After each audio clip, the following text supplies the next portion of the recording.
This video is brought to you by Squarespace. Game Boy Advance Video, one of the strangest series of GBA cartridges out there. I was on eBay about 5 to 6 months ago just looking around, and I stumbled onto a listing that had every single GBA video cartridge, so I did what was best.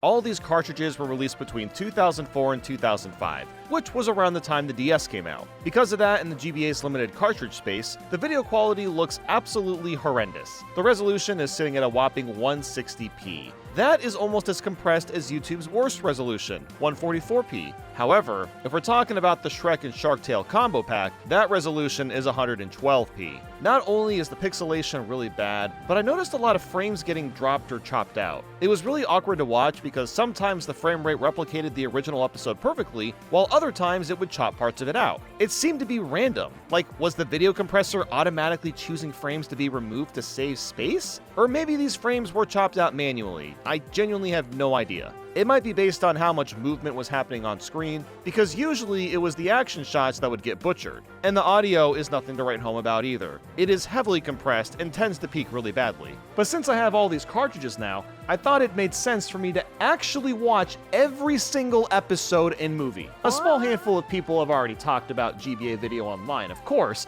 but I haven't seen anyone crazy enough to literally sit down, pay attention, and watch all the content on all the cartridges. Because really, did they actually pick good episodes from each of the shows, or could the selection have been better?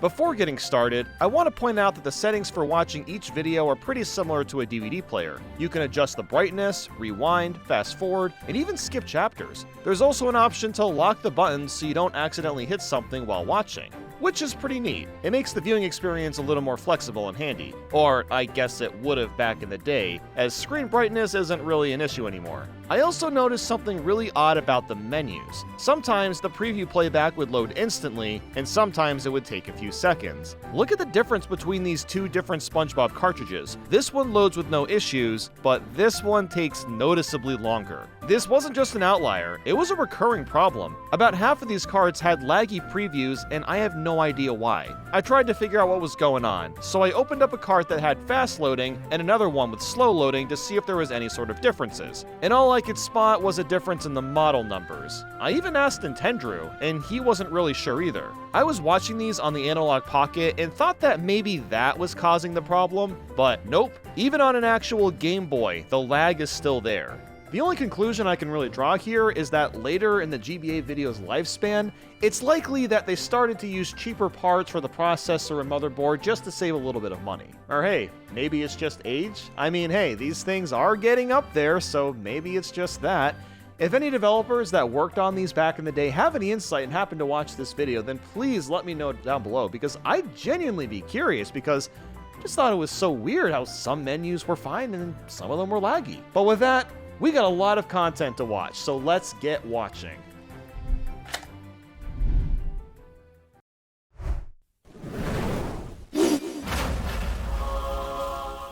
Man, I'm actually kind of nostalgic for that intro. I heard it like 1,000 times as a kid. Every single SpongeBob cartridge has 4 episodes on it. All the ones here come from Season 1, and interestingly enough, all the episodes are paired together in the same manner as they were when they were aired on TV. I'm guessing the reason for this is that's just how the general licensing contract looks whenever they did license out episodes to different platforms. They likely had to be paired together just like they are on TV or with any other programming. So let's start with Bubble Stand, which is an awesome episode. SpongeBob puts up a bubble stand and sells bubbles for 25 cents. Patrick fails at this, so SpongeBob offers him lessons. This leads to Squidward getting curious and failing to blow bubbles as well, until he's taught the technique. Ignoring SpongeBob at first, Squidward eventually does the technique and blows a bubble so big that it lifts Squidward's house into the air. It's a really silly episode with a lot of iconic jokes like, "It's a giraffe" and "bringing it around town." This was a really good one to start with, and gives me confidence that I'll hopefully just be watching the best picks from these cartoons. Something interesting to note is that the credits are custom made. All the people that made the episode are still credited, but the background is different and there's no music. I'm guessing the reason for doing this was to save cartridge space, but it's definitely surreal to watch SpongeBob and not hear the credits jingle at the end. Next is Ripped Pants. This one is about SpongeBob ripping his pants to be funny for Sandy and everyone in the Goo Lagoon. He gets jealous of Larry the Lobster hogging all of Sandy's attention, so he continues to make the same joke over and over until everyone gets sick of it. That's when SpongeBob realizes the mistake he made, and out of nowhere, he busts out this incredible song about ripping pants and how he was wrong to be envious. This is a fantastic episode that really shows you that it's always best to just be yourself, especially when you're with friends. You shouldn't need to impress your friends to simply be friends with them, and that's emphasized really well. There's a lot of great jokes in here too, with SpongeBob playing charades with the sand, adding the marshmallows to his weights, and then there's the guy that says, "Why yes it is," confirming he is in fact eating a burger. The catchy song number and message behind it makes this an incredible watch. Jellyfishing is all about SpongeBob and Patrick trying to convince Squidward to go jellyfishing. Squidward refuses, of course, with lots of sarcasm, and as he laughs while biking away, he ends up getting a mouthful of jellyfish and boom! Explosion. When he returns home, he can't speak or move, so SpongeBob and Patrick force him to go jellyfishing. They go out, he gets stung a bunch, but Squidward manages to eventually catch one. And he also angered a huge jellyfish, which makes his situation even worse. This is a pretty solid episode. SpongeBob and Patrick's innocence really shine well here, since Squidward did technically say that going jellyfishing would make for his best day ever. The phone shot always cracks me up too, and same with the soup scene and firmly grasp it. You want to feel bad for Squidward since he's being forced to jellyfish, but he's also such a jerk that he's kind of just getting what's coming to him. Plankton is the first episode to feature Plankton, and it does a pretty good job introducing the character. Plankton tries to take a patty after pulling it out of Squidward's nose, but is stopped by Mr. Krabs. Later that night, Plankton tries to befriend SpongeBob, but it doesn't quite work. So instead, he sneaks into SpongeBob's house and controls his brain to force him to make a patty and take it to the chum bucket. But of course, Plankton messes things up as SpongeBob talks about how delicious the patty looks. He jumps out of SpongeBob's head, bounces off the patty, and goes into the analyzer machine, revealing he's 1% evil and 99% hot gas. I always forget how weird SpongeBob's laugh used to sound. It's kind of low-pitched and nasally. But man, no matter how many times I watch this, I'm still dumbfounded that Plankton had the perfect plan and messed it up for the dumbest reason. There's a lot of hilarious moments, the best part being SpongeBob smashing through Squidward's house and calling him a mediocre clarinet player. I also liked the record player gag Plankton had going on. I kind of wished it was used in episodes as a staple compared to just this one time. So while these aren't the greatest episodes of all time, they're still pretty solid picks, and I think they hold up well in this little collection. Would I recommend actually going back and watching them on here? No, of course not. There's literally an infinite amount of better ways where you could watch these episodes that isn't on this little dinky thing. Now Volume 2. This was one of the cartridges that I actually owned as a kid. And man, I watched this one so much that there are lines from the show that actually sound weird to me because I've listened to them so much in the weird compressed audio that when I hear them normally, it just sounds off. That's how much I watch this cartridge. Again, all the episodes come from Season 1, which is fine, but you'd think they would have picked stuff from Season 2 and 3, considering people prefer those episodes more, and when these were coming out, Season 2 was already done, and they were wrapping up Season 3, so they could have done that, but they just didn't for some reason. Starting with Mermaid Man and Barnacle Boy. Of course, one of these had to be added. This one is not my favorite, but it's still a fun watch. We learn about the two superheroes for a bit, and SpongeBob and Patrick are huge fans. They discover that they're retired, so they try to bring them back to work. The only reason they do this is because SpongeBob and Patrick annoy the absolute crap out of them, and eventually use their powers to get rid of them. I love that SpongeBob and Patrick roleplay as the heroes, and Squidward is simply reflecto because of what he's holding. And apparently Mermaid Man has been traumatized from the word evil. I'm kinda curious what started that. Moving to Pickles, this one is amazing. The premise is that Bubble Bass shows up and orders a patty, and SpongeBob supposedly forgets the pickles. This messes with his confidence pretty badly, and completely forgets how to make them. In fact, he forgets how to do everything. After some time, Mr. Krabs visits and brings over the ingredients. SpongeBob figures out what he's doing and makes another patty for Bubble Bass. He claims the pickles are missing yet again, but we discover that they were hiding under his tongue. This is really a story about people cheating the system. Bubble Bass got a free patty without any consequences. And it really goes to show how important confidence is too. It greatly increases your ability to do things well and efficiently. This is a fantastic watch. And my god, do I love how much of a sassy Squidward is with the customers. Insulting the dude for getting a basic patty, not checking for extra salt. He was cracking me up. And then Bubble Bass just throws him for no reason. It's great stuff. Hall Monitor is a boating school episode where SpongeBob has to be the hall monitor. He ends up making some speech that takes up the whole day and doesn't get to do it, but Mrs. Puff lets SpongeBob keep the outfit after school. This leads SpongeBob to believe that he should be running traffic, and causes tons of accidents in Bikini Bottom and even breaks into someone's house. He ends up on a wanted list, but doesn't realize it's him. So he and Patrick are looking for the maniac and eventually figure it out. Instead of SpongeBob getting in trouble though, Mrs. Puff busts onto the scene and says she was his responsibility and gets taken away. This is another funny episode. There's a lot of great lines and scenes with Patrick, especially with the ice cream and the cops. And finally, we've got Jellyfish Jam. SpongeBob makes friends with a jellyfish and decides to bring one home. Squidward warns him it's a bad idea to bring a wild animal into the house, but ignores what he says. They end up partying for a bit, and oh my goodness, the music absolutely slaps. When SpongeBob goes to bed, the jellyfish invites his friends and family inside and completely takes over SpongeBob's house. They get mad at SpongeBob when he breaks the music player, so Gary has the idea of playing music to lure them out of the house and keep them out for good. This is once again a great watch and goes to show why training animals you bring home is so important. The visuals are great too. I really like how wacky the music shots can get. Watching Gary's eye tapping evolve into other animals playing to his beat is really creative as well. It's another episode that's impossible to forget. So once again, the episodes they picked are fantastic, and I'd even say a little bit better than the first volume. And Volume 3 did not change things. Yet again, all the episodes come from Season 1. Although interestingly, this does have Mermaid Man and Barnacle Boy 2 on it, which was the last episode from Season 1. So I guess they were starting to lead up to 2 and 3. Didn't happen. Texas is all about Sandy missing where she used to live. SpongeBob and Patrick don't really get it, so Sandy sings a song about it and ends up being super homesick. So homesick that she decides to leave Bikini Bottom entirely. SpongeBob and Patrick don't want her to go, so they end up insulting Texas to get her attention and are chased back to the Krusty Krab to celebrate Texas. Despite SpongeBob's complete lack of understanding what Texas is, Sandy feels appreciated and decides to stay. This is a very sweet episode about friends trying to make their friends feel better, even if they don't get the full context. Mistaking pecan pies for peas in a can pie sounds like something a child would make up to try to cheer up their mom or something. It's also pretty cool to get a bit of backstory from Sandy since we didn't really know much at the time.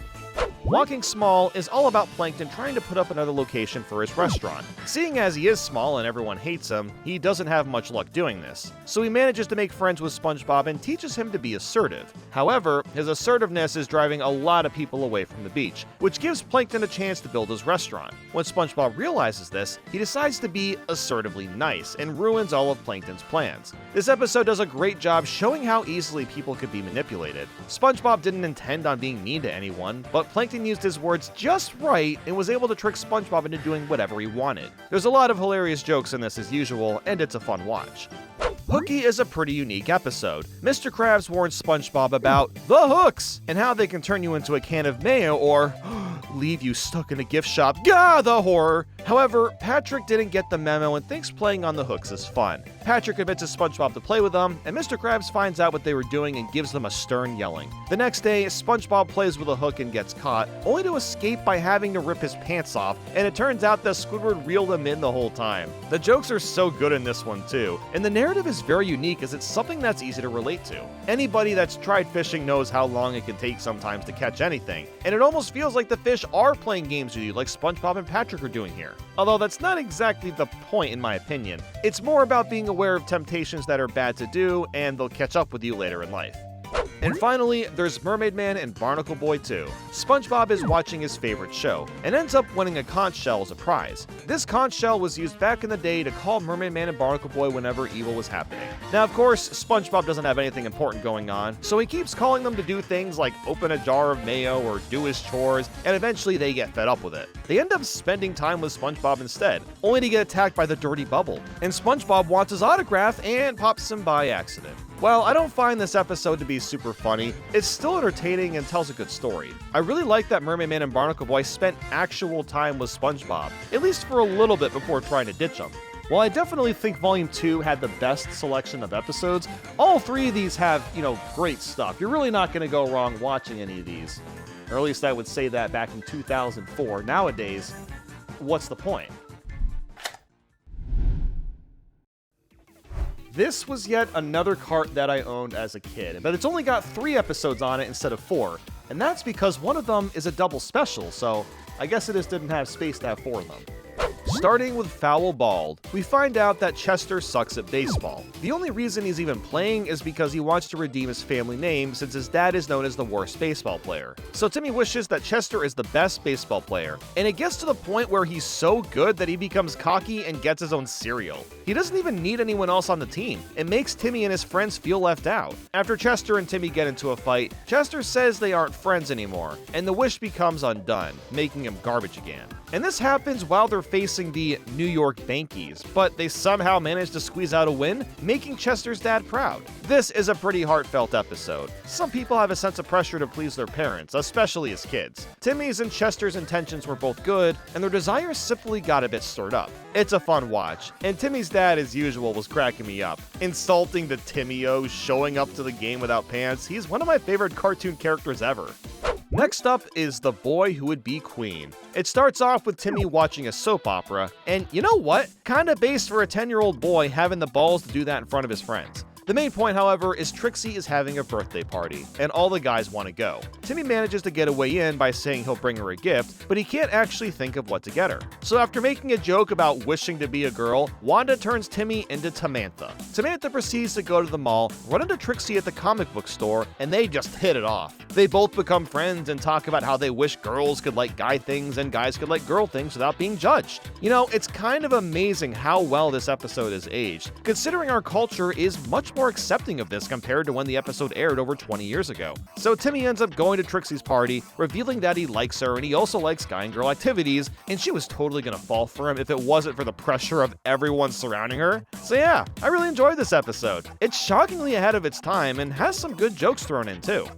And last is Information Stupor Highway. This is one of my favorite Fairly OddParent episodes of all time. It's about the internet, or at least how it was 20 years ago. Parts of it have aged poorly, while some aspects remain the same. Timmy tries writing a letter to Trixie, but ends up having bits and pieces written by his godparents as well as his own parents. The letters get sent out, so Timmy wishes to go inside the internet to get the letter back. It doesn't go as smoothly as you'd expect, as Timmy ends up on a bunch of other computers, whether on AJ's machine, literally Africa, or even Crocker's. This ends up becoming a big part of the plot. We get this scene of Crocker recording himself wearing a red dress and spotting Timmy as a virus. This is bad because Crocker sends a recording program to Timmy's computer and records proof of Cosmo and Wanda's existence. So once Timmy eventually gets his love letter back, he now has to destroy the evidence that's currently being uploaded to everyone online. He ends up using Crocker's own bots against him to eat the video feed, and even uploads the red dress video to every person on the planet. There's a lot happening in this episode. He even ends up in a chat room between Trixie and Veronica. And I also love some of these 3D shots. They look so corny and 2000s encoded. I freaking love it. Just the idea of him surfing the web while standing on a letter like a surfboard is great. And there's plenty of jokes that are still hilarious. There's a pretty iconic one too. The one where everybody's parents keep repeating the asserting authority line and busting through the door is just great. I do have one qualm though. What's up with Timmy's dad hitting on Trixie? Bruh, it's kind of And that is every episode from Volume 1. And I gotta say, I'm still a little surprised that they did include a double special and sacrifice the slot for a 4th episode, but it really reminded me of why I watched this so much as a kid. Fairly OddParents is still great, especially the older episodes. I really enjoyed them. So it was nice to come back to this after such a long time. Now things change a little bit with Volume 2. Of course, there's 4 episodes now. The first 2 being from Season 1, but the last 2 being from Season 3. So yes, they were willing to pick stuff from further seasons, which again, confuses me why they didn't do this for SpongeBob. They did it for Fairly OddParents, not SpongeBob. This is just a little bit of a weird oddity I've noticed.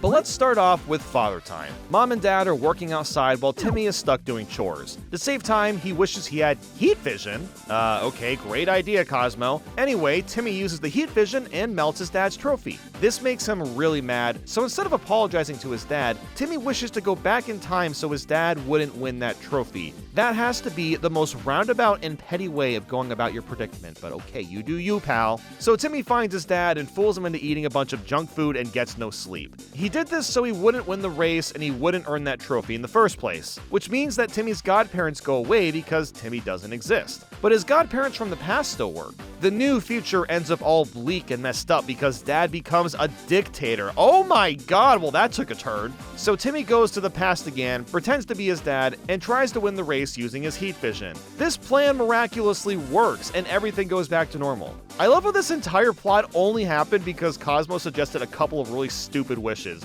and Timmy just went with them. While the episode isn't that funny, it was pretty entertaining, and the time traveling aspect was done well.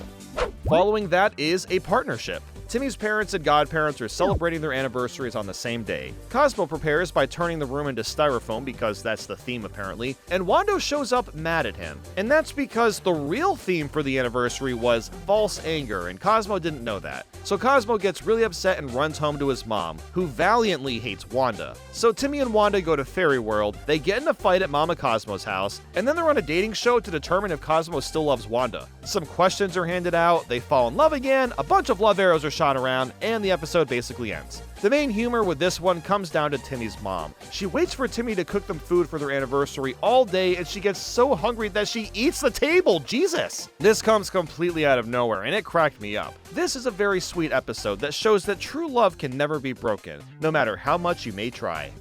After that was ruled out. It starts with Timmy kicking a soccer ball at a house, and oh my god, this unlocked a core memory. Dude, I used to do that shit all the time as a teenager. I loved kicking soccer balls at our garage door with friends. But anyway, Timmy tries to watch some violent show and get out of eating healthy food, but his parents make him eat well and be careful of what he watches. After getting made fun of at school for having caring parents, he wishes they didn't care about anything at all. This leads him to eating and watching whatever he wants now, which is great for a few days, but then his parents stop going to work, cleaning up after themselves, and even paying the electric bill. And this somehow also relays to Timmy's godparents? Yeah, they stop caring too. So the only solution is for Timmy to disobey his parents to slowly break the wish. I don't really get how that makes sense, but okay. Timmy ends up in this sewer and his parents save him, and then everything is fine afterwards. Maybe I missed something, but I still don't get how the wish affected his godparents. They weren't supposed to be included in the wish. It's still a decent enough watch though. And last we have That's Life. It turns out that Timmy's mom sucks at gardening. Well, the Dinkelbergs are amazing at it. I mean, look at this. Bro jumps in a pool and orange trees blossom. That's crazy. Timmy doesn't really get why his parents are upset about this, but he wishes that his mom's garden was full of life. This gave them a lavish garden, but also brought back Eddie. Now, Eddie is apparently some gerbil that Timmy neglected a long time ago and was buried in the garden, but has been brought back to life from the wish. So Eddie is trying to harm Timmy and his parents for half the episode, up until Timmy apologizes to him. Once that's settled, his parents win the gardening competition, and then the rest of his dead pets also come to life. Oh my god! Again, this wasn't the funniest episode ever, but the concept is really unique. The wish was so specifically stated that it brought literally everything in the backyard back to life. It's just genius. This concept would make for a great horror movie. We will be watching more Fairly OddParents on other cartridges, but as for these two volumes, I still prefer the first one just because that information episode is just so great. I've always loved that episode, always thought it was awesome. And it's been nice to go back to these because it reminded me of how creative the show can be because, you know, you got fairies, you can literally wish anything, which means you can be as creative as you want, and it's great to see it fully utilized in a cartoon like this. Now, we're going to go ahead and take a quick break from watching a bunch of TV show episodes because I know what a lot of you are here for, and it's the movies. Oh yeah, we're checking all of them out. So I never owned this card as a kid, but I have seen this movie so many times. And yes, I have talked about it briefly in videos. I did make that Shrek Games video back in like 2017, but I don't think I've ever talked about why this particular movie is so special to me. When I was 8 to 9 years old, I had the same recurring nightmare for a year straight. I was getting horrible sleep and was genuinely fearful of sleeping in general, and I have no idea what caused this. I even had this bright nightlight turned on and was often too scared to turn it off most nights. It was really bad. The only thing that brought me comfort was after waking up from this nightmare, I'd sneak downstairs to the living room and play Shrek until I fell asleep on the couch. I must have done that at least 100 times or more, so I've seen the beginning of this movie more times than I can count. I don't know what it is, but there is just something so relaxing about when you're a kid, finding a movie you really like and just watching it over and over and over again. And I did this with The Incredibles too. I watched The Incredibles so many times as a child. It just felt very comfortable and relaxing to just know what's going to happen in the movie and just enjoy it the whole time. And here we are, coming full circle. I'm actually going to talk about the movie, not just briefly bring it up, not talk about the dumb games, but no, we're actually going to talk about the first movie, so I'm pretty hyped about this. I guess to start, the chapters look a lot different compared to the TV shows. The images no longer have previews, and they're a bit more customized to the movie too. The border has little Shrek ears, and Donkey moves when you go to the next button. But as for the movie, well, the frame rate is even worse. I think it kind of has to be because there's so much footage compared to a few cartoon episodes, but man, we're basically just staring at pictures being flipped in a book instead of actual animation. So I don't think much needs to be said about who Shrek is. He's a hunk of an ogre that lives by himself in his swamp. The people hate Shrek and see him as a villain, which is just how he likes it. Being seen as a threat is nothing but a fun game to him. The movie starts with villagers finding a swamp, but he puts the light out of their literal torch with his fingers and scares them half to death. The next day, we meet Donkey, who's being put up for sale since he's seen as a fairy tale creature from talking, but he manages to escape and also runs into Shrek. Donkey tries to become friends with him, but Shrek is extremely resilient and isn't interested. But Shrek eventually decides to let Donkey stay outside the swamp. And while this comes off as a bit of a jerk move, I completely get it. As someone that's lived on their own for quite a while, it's challenging to open yourself up and be vulnerable, especially to a stranger like Donkey. Also, can we talk about this pumpkin thing Shrek is eating? I'm not gonna lie, I've always been curious what that tastes like. I mean, am I the only one that's wanted to try out this pumpkin meal? Or try out the Weedrat stew? So Donkey's just chilling outside until a ton of fairy tale creatures show up because Lord Farquaad signed an eviction notice and had nowhere else to go. Donkey knows where Farquaad is and is the only one willing to show Shrek the way. This is where we really get to see the amazing dynamic from these two. Donkey doesn't know when to shut up, and Shrek is on such a tilt that he won't harm him, but is also annoyed to no end. And then Donkey is so unaware of what he's doing, but is also so friendly that you can't help but love the guy. Their chemistry works so well together. It's the type of duo that I wish more movies got right. Around here, we meet Lord Farquaad. He tortures the gingerbread man for a while and picks Princess Fiona to be his wife.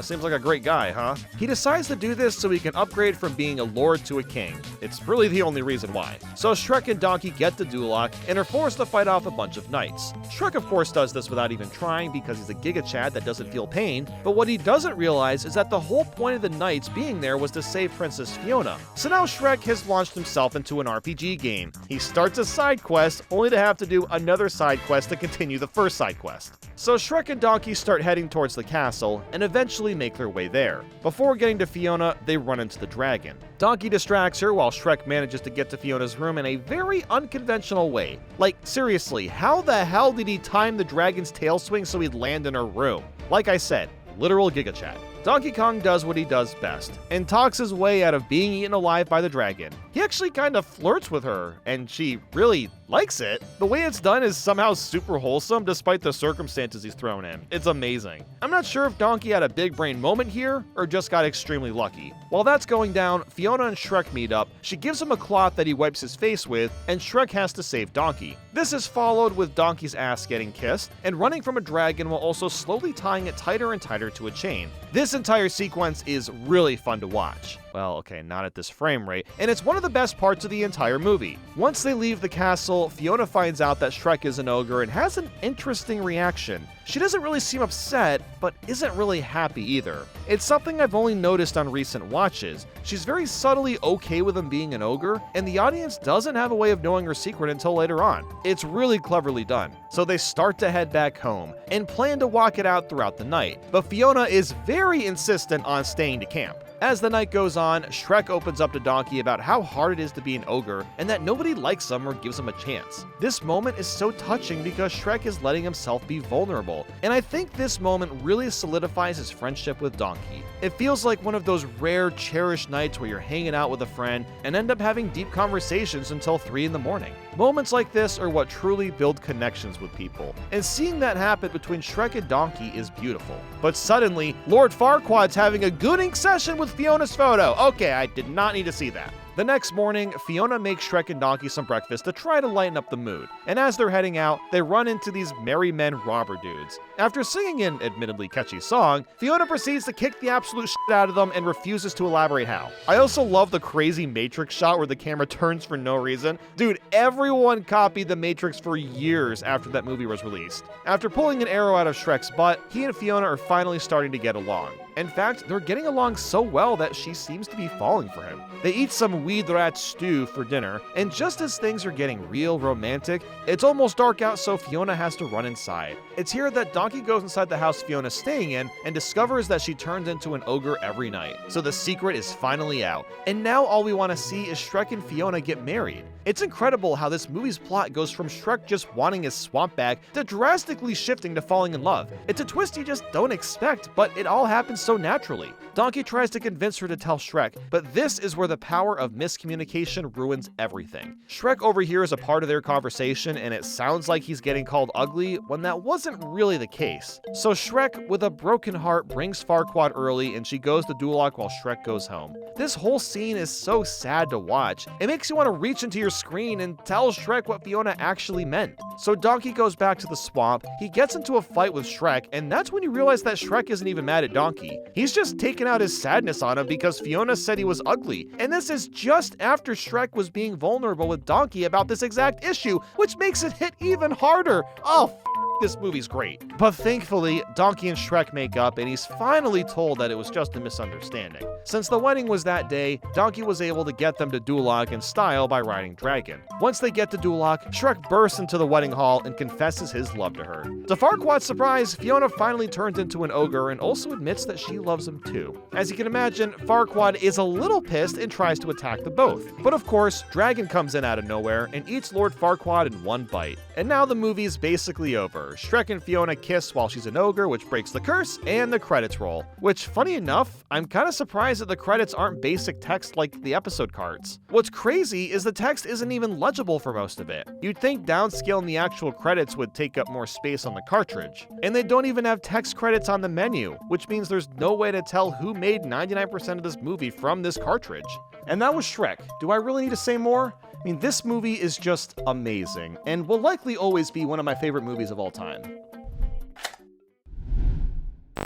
Wait, I don't remember this being a Game Boy game. A Squarespace ad? That's interesting. They're the best and most powerful place to create the slickest websites. New to Squarespace is the Fluid Engine, a next-generation design system that makes it even easier to make a website. There's also Squarespace extensions that connect your store to vetted third-party tools to extend functionality, and the analytics page makes it easy to see who's visiting your site and where people are coming from. I've updated my site this year and added a small blogging section, where I'll write a bit about any specific game I've played. This month, I've written about Tetris Effect Connected. So with that, go to squarespace.com/Nathaniel to save 10% off your first purchase of a website or domain. The link is in the description.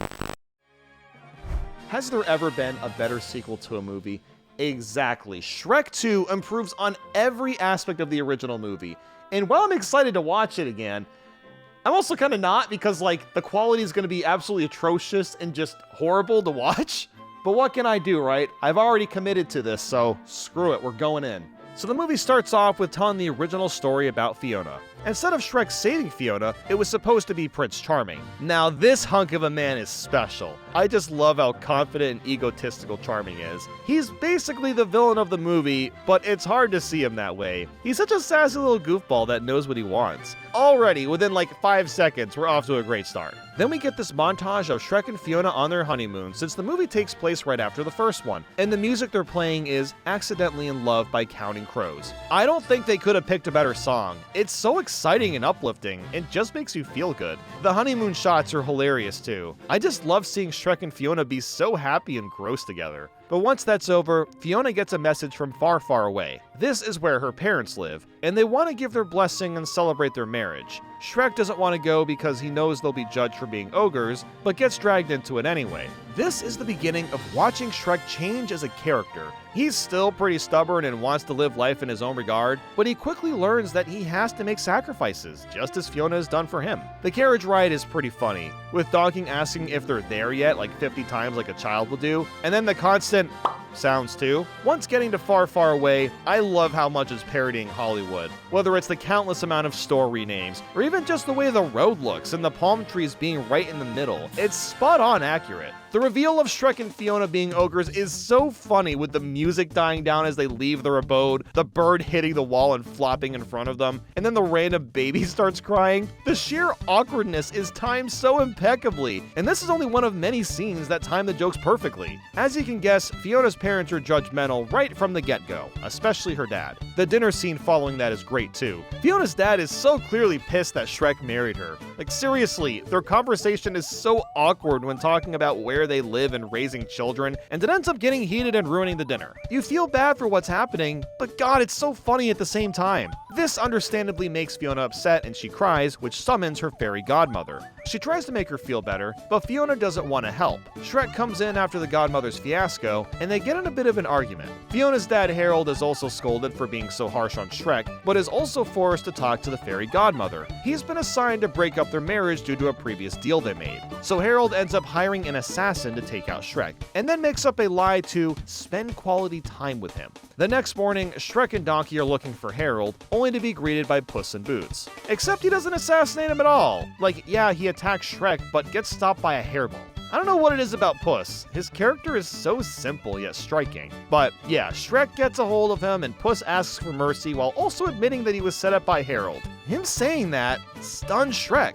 Like, he literally sits down and is trying to decide what to do. This reaction is surprising coming from Shrek. You'd think he'd get angry, but is instead just pondering on what his next move should be. He decides to talk to the fairy godmother and see what he can do. And this is really where Shrek's character starts to shine. He's genuinely doing everything he can to make Fiona happy. He's trying to make sacrifices for her because he loves her. So Puss ends up going with them, convincing Shrek with his adorable big eyes, of course. And this is where Donkey and Puss start having brother and sister fights, trying to be the better sidekick for Shrek. It's pretty funny watching them bicker since Shrek couldn't care less. When they get to her workplace, Shrek manages to sneak in by saying that he's from the Union. I love this adult joke. This reminds me of how SpongeBob sneaks in adult humor that kids won't understand, but is subtle enough that anyone can follow the plot regardless. So Shrek talks to the fairy godmother, and she's simply not willing to help. What a surprise, but at least Shrek gave it a fair shake. The only thing they can try now is to steal a potion from her inventory and hope that that will somehow make Fiona happy. They barely escape, but also find out that he took the happily ever after potion. So Shrek and Donkey split up the potion, despite the fact that it might change him forever. They wake up the next morning, and damn, Shrek and Donkey are hot now. I mean, good lord, Shrek's physique is basically a Greek god with that massively wide chest.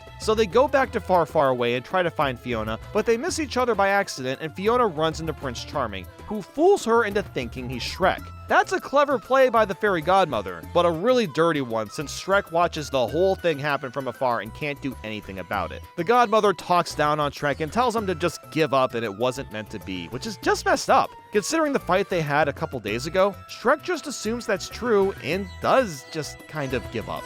It's hard to not feel bad for Shrek. He's really trying to make everyone happy but has just failed completely. But not all hope is lost, as Harold tells the godmother that Fiona isn't very into Prince Charming. So of course, the fairy gives Harold some potion that will force Fiona to fall in love with him, but Harold refuses, which is such a relief. It was hard to tell if he's a good guy or not, but deep down, Harold just wants what's best for his daughter. Shrek and Donkey hear the whole conversation and get chased down and thrown in jail. Before the celebration wedding, Harold dumps the potion in a cup of tea that he's supposed to give to Fiona. But before she drinks it, Harold takes it for himself and saves her. What a guy, man. He's been threatened his life if he disobeys the fairy godmother, yet he refuses to give in to her whim. That is one hell of a father right there. Although Shrek and his friends are still in jail. Thankfully, this was recorded on TV and the other fairy tale creatures saw it. After breaking them out, this leads to one of the most hyped scenes in all of Shrek. They need to break into Far, Far Away's castle, and do so with a massive gingerbread man that stomps everything in its path. While this is happening, Fiona and Prince Charming are dancing at the party, and it cuts back and forth between Shrek breaking in and the party itself. I Need a Hero was once again the perfect song choice for this scene. It just fits so tenderly. Once they get to the party, the godmother loses her wand for a second, but Charming kisses Fiona. Oh no! Well, except not really. She just, headbutts the shit out of him since she never took the potion. So the godmother gets her wand back and is about to destroy Shrek. Except that Harold jumps in, sacrifices himself, and the wand magic reflects back and destroys her for good. Because of this, Harold turns back into a frog, but who cares? He went from a stubborn jackass to the #1 dad of the century. So the movie ends with Shrek and Fiona turning into ogres once more, and again, the credits are ripped from the original movie. My only question now is, where was the Far, Far Away idle bonus scene from the Shrek 2 DVD? Nah, I'm just kidding. All jokes aside, I f***ing love Shrek 2. This movie does such an incredible job at evolving all the old characters and giving them more depth, And then all the new characters are just brim with style and personality. Oh my god, the music choices, the licensed music choices. There are way too many movies nowadays where movies will just have some sort of random licensed song and it doesn't fit and it doesn't go well. But Shrek 2 did not f around. It actually picks stuff that actually works with the film and what's happening in the scenes.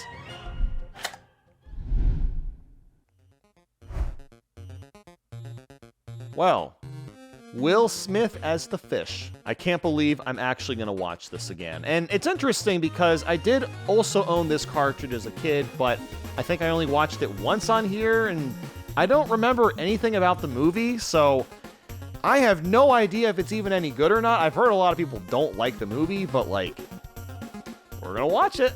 So immediately, we see the DreamWorks guy throw his fishing rod out with a worm attached to it. This worm comes face to face with a shark, but it's a shark named Lenny that doesn't want to harm him and is voiced by Jack Black. This is one of the few movies where Jack Black doesn't play as Jack Black, so I had no idea it was him until today years old. Then we get a montage of the reef, and it's pretty much just parodying New York City with tons of fake advertisements and whatnot. While it's an interesting concept, there's quite a bit that's kind of off about this scene. Like here, there's a traffic jam, which I get is supposed to be funny, but like, you're in the water. You can swim anywhere you want. Traffic doesn't make sense as a joke. So I don't know, the joke just didn't really work. That's something I really noticed about Shark Tale. A lot of the humor isn't that great, and it often feels very forced and is kind of tacky and even mean-spirited sometimes. But anyway, we meet Oscar, who is the Will Smith fish. Oscar works at a car wash, or I guess a whale wash, and he's really longing to have more in his life. Now, this sentiment I can understand. It's important to want to improve your life and try to better yourself as a person.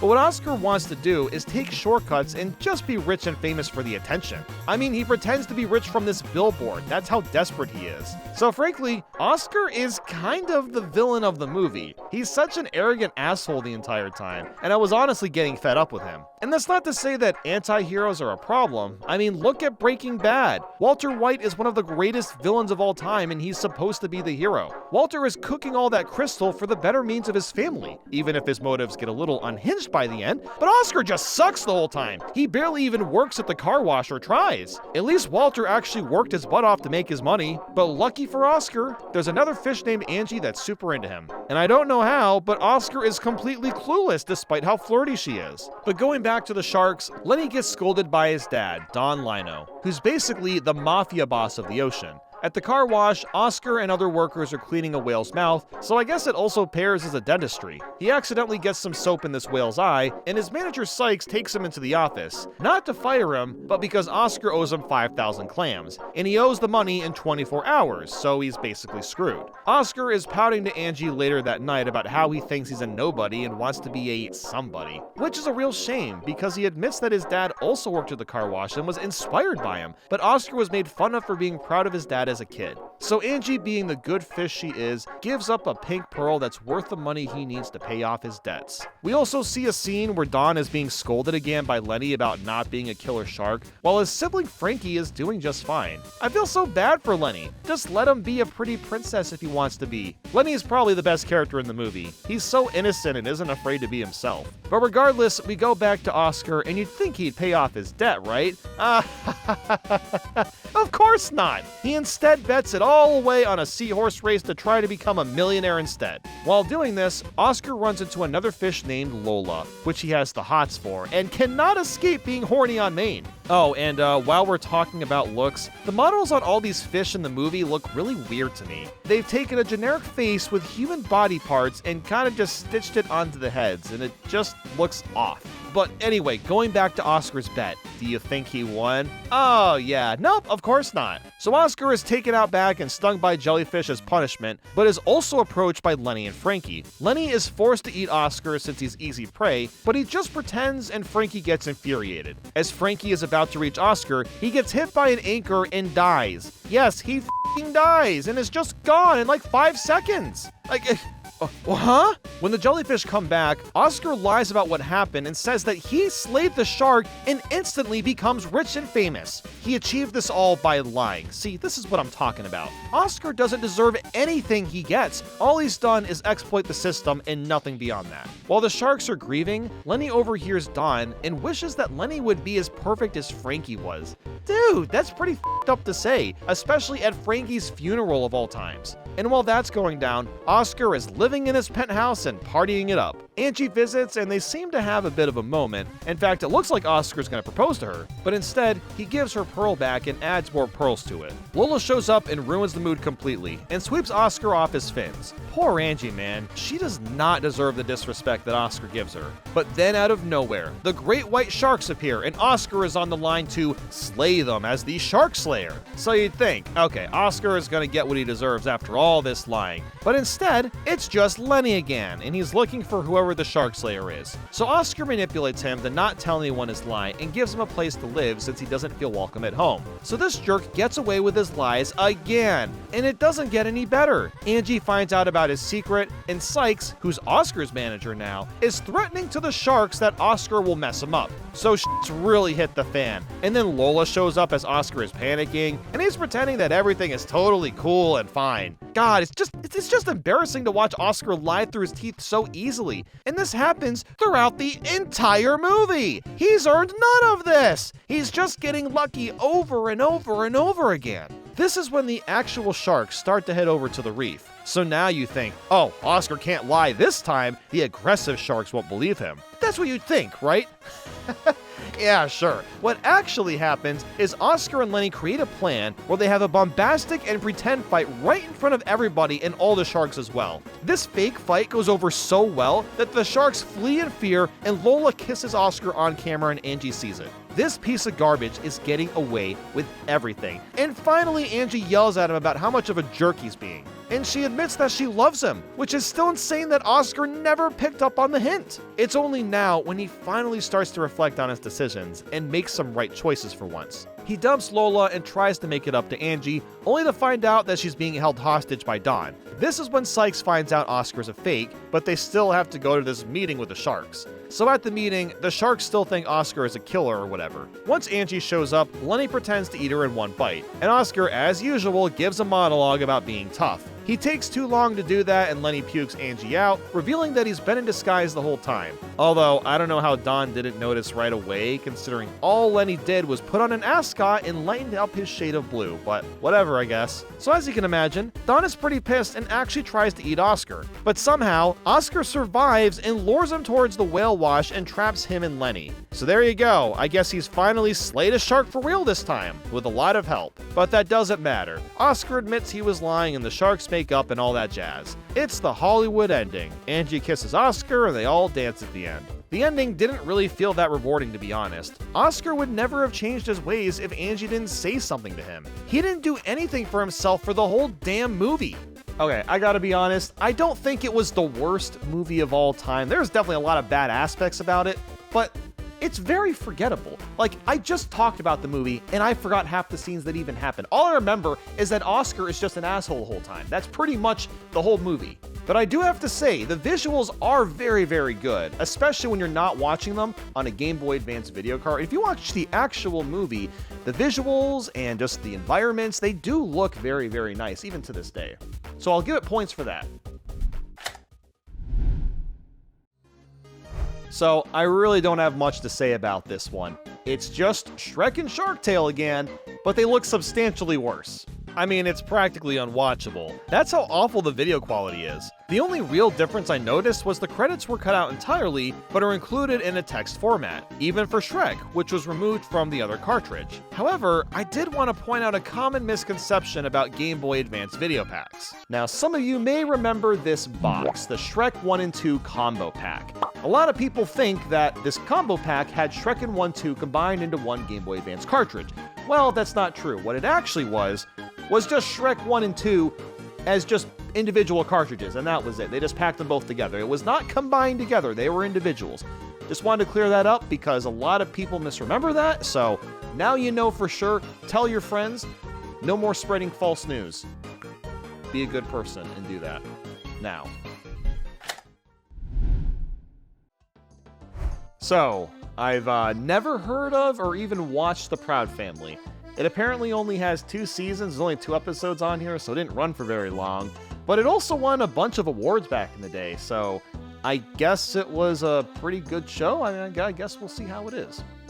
First, we'll check out Tweentown. We get a look at the main character named Penny Proud. She's 14 and is hanging out with a bunch of friends and wants to go to a club with them. Their parents won't allow it, so they decide to lie about going somewhere else and go clubbing anyway. So classic teenage behavior, of course. Who didn't do stuff like this at 14? Unfortunately for them, their parents went to Juicy's to pick them up later that day, as that's where they were supposed to be, and that's when they got caught. So since Penny lied, now she's in trouble and is punished by doing a lot of chores around the house. Penny is pretty angry, and all of a sudden Al Roker starts talking to her through the TV. Yes, the real Al Roker, the weatherman guy. He actually guessed and plays an integral role in the episode. And what does he do? He offers her a wish to get rid of all parents. This completely caught me off guard, but Penny ends up signing a contract and bam, all parents are gone now. This feels like I'm watching the Fairly OddParents and Jimmy Neutron movie combined into one. It's so trippy. So now that only kids are around, they start partying and having fun for a while. That is until they realize that some kids want to charge a partying tax and they also actually miss their parents. So Al Roker comes back taunting them, saying their parents can't come back. So they try to make a bet with him to see who can do the most double Dutch jumps. Penny manages to get 1,000,004 jumps. Holy shit. But then Al Roker gets 1,000,005. Holy shit. Lucky for the kids, someone's uncle comes bursting out of a house and wasn't taken away because he considers himself a kid at heart, which voids the contract and the adults return. Well, that was a bizarre episode. While I thought it was a fun watch, I wasn't all that into the humor. It just didn't quite hit me. And lastly is Twins to Tweens. Penny is forced to watch her 2 baby siblings while the family goes out and wants to go to a pool party instead.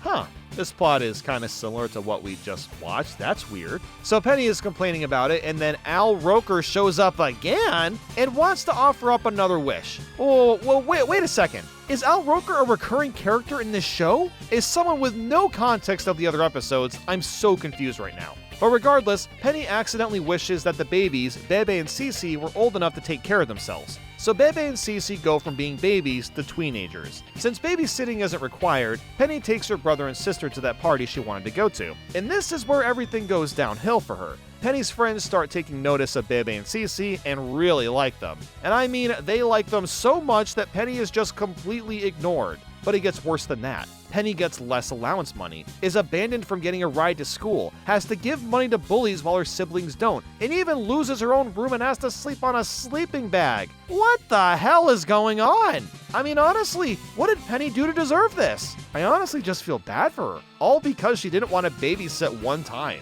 So at the end, Penny talks to Roker again, and she convinces him to turn Bebe and Cece into babies again, and for everyone to forget what happened. I guess Penny was being a bit stubborn about not wanting to babysit, but she got punished so harshly for it. And that was The Proud Family. Now, I wouldn't say I'm a fan of the show after watching that, but I can at least appreciate it now, and it is kind of cool to at least get a little snippet, a little bit of a taste of what the show was actually like. Although still, the Al Roker thing was just so odd. Like, is he actually a recurring character in the show? Well, it turns out, no, he's not, and this is where things get really weird. So, I basically looked up all the episodes, and apparently this show had a lot of different guest stars on. It had Steve Harvey, Samuel Jackson, Shia LaBeouf. There was a lot of different cameos on the show, which is pretty cool, but here's what's super weird about the whole thing. There's only 52 episodes. I should say only. That is a good amount of episodes. 52 episodes of the show. Only 2 of them have Al Roker, and those 2 episodes are on the cartridge. Why? Why did they pick the 2 with Al Roker on it? It's just so confusing, especially for someone that's never seen this show before. You think, oh yeah, Al Roker, he was just a part of a cartoon at one point. Nope, he wasn't.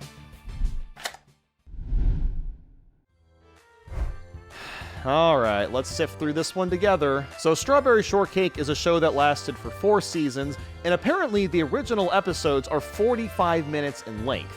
However, we have 2 episodes in the cartridge, they're cut down to 22 minutes, and what's basically removed is a lot of the songs, a couple of scenes are shortened, and then even I think one of the songs itself is also shortened. Now you might think, oh crap, that's really going to ruin the pacing, but no, it's actually made like that. So there's 2 different versions of all of these episodes that were aired on TV. Sometimes episodes would just air the full thing through for 45 minutes, or they would play the 22-minute versions of 2 different episodes. And that's what we have here. We have the abridged versions of 2 different episodes from the show. Whether that's a good or bad thing or not, I don't know yet. So we start off with Meet Strawberry Shortcake, and there she is. She starts by narrating how she really likes strawberries and stuff, and is an overall very positive person. After like 5 seconds of watching, I realized that this is a show that's literally for 4-year-olds, so I'm not gonna have much to say. Strawberry lives in this place called Cookie Corners, and she's preparing for a birthday party for her sister named Apple Dumpling. So they spend most of the episode getting the ingredients, getting lost at one point, so this horse helps them find the way, they cross some chocolate river, and then they have the birthday party. That's pretty much all that happens. And also the songs kinda suck. Again, this is heavily catered to little children, but I don't even know if kids would find these songs catchy. Next, we have Spring for Strawberry Shortcake. This episode starts as winter, and it's beginning to switch to spring. Wow. Strawberry sees her friends for the first time in ages, and they start to prepare the season by gardening, but nothing seems to be growing. So for the rest of the episode, Strawberry and her friends walk around looking for a solution, and eventually find a fairy called Spring. And Spring didn't realize that we actually need the seasons to exist so food can grow. What the f***? So Spring walked around, and magically the snow started to melt away. The plot was pretty dumb, the pacing was slow, and the songs were again pretty meh. Thank God I didn't have to sit through 45 minutes of one of these things. Man, that would have been painful. Like, I get it, it's a kid's show, but wow, it's really a kid's show. So I'm very, very glad we saw shorter versions. So, I kind of figured, why not get both kiddie shows out of the way at once, right? Now, Dora the Explorer, this is a much more iconic show, and it is one that I did like a little bit when I was a kid. You know, it was funny booting up the cartridge and then hearing the theme song for a few seconds, because I got blasted with nostalgia from it out of nowhere and forgot that the theme song is actually kind of a jam. Like, huh? Although I doubt the episodes themselves be worthwhile. Let's check them out. First up, I watched 3 Little Piggies. This cartoon is even more catered to little children than Strawberry Shortcake, and it really is just an educational show to teach kids about what things are and where they can be found. In this episode, Dora and the Monkey Boots check out some pigs. I also forgot that there was a whole song for the backpack when you have to pull something out of it, and I was admittedly giggling a bit when the backpack was eating all the ribbons back up, saying yum yum yum yum yum yum yum yum. And you can't forget about Swiper No Swiping, which is still kind of a famous line. But what I did forget is the line Swiper says whenever he gets caught. Oh, man! The way that Swiper says that is genuinely hilarious. He sounds so utterly disappointed and frustrated. But all that happens is you have to rescue the pigs by going to a few different places. And when you get lost, you pull out the map and oh my god, another banger song plays. But basically the map just says that he's a map like 10 times in a row. I promise, it is kind of catchy, you should look it up later. But at the end, you get the pigs and then that's about it. Next is the Big River, and Dora is out fishing. She catches some boots, and the monkey Boots makes a joke about her catching boots because, you know, his name is yeah, whatever. So Boots is also wearing his own boots, and one of his boots gets launched into the water and is heading down the lake. So Dora and Boots have to get a boat, go down the lake, and get the boot back. That is literally all that happened. While this was a trip down memory lane, I really don't think that these episodes in particular work for Game Boy Advance Video's format. Because the problem is that half the time, Dora will point something out, say, look at that thing. But the problem is when she does that, the thing looks like, it just looks like a bunch of pixels. So it's like, it's fine, it's a fine show, it's got some catchy songs, but like, the quality, the resolution does have to be good enough so people can actually see what what we're being told to see.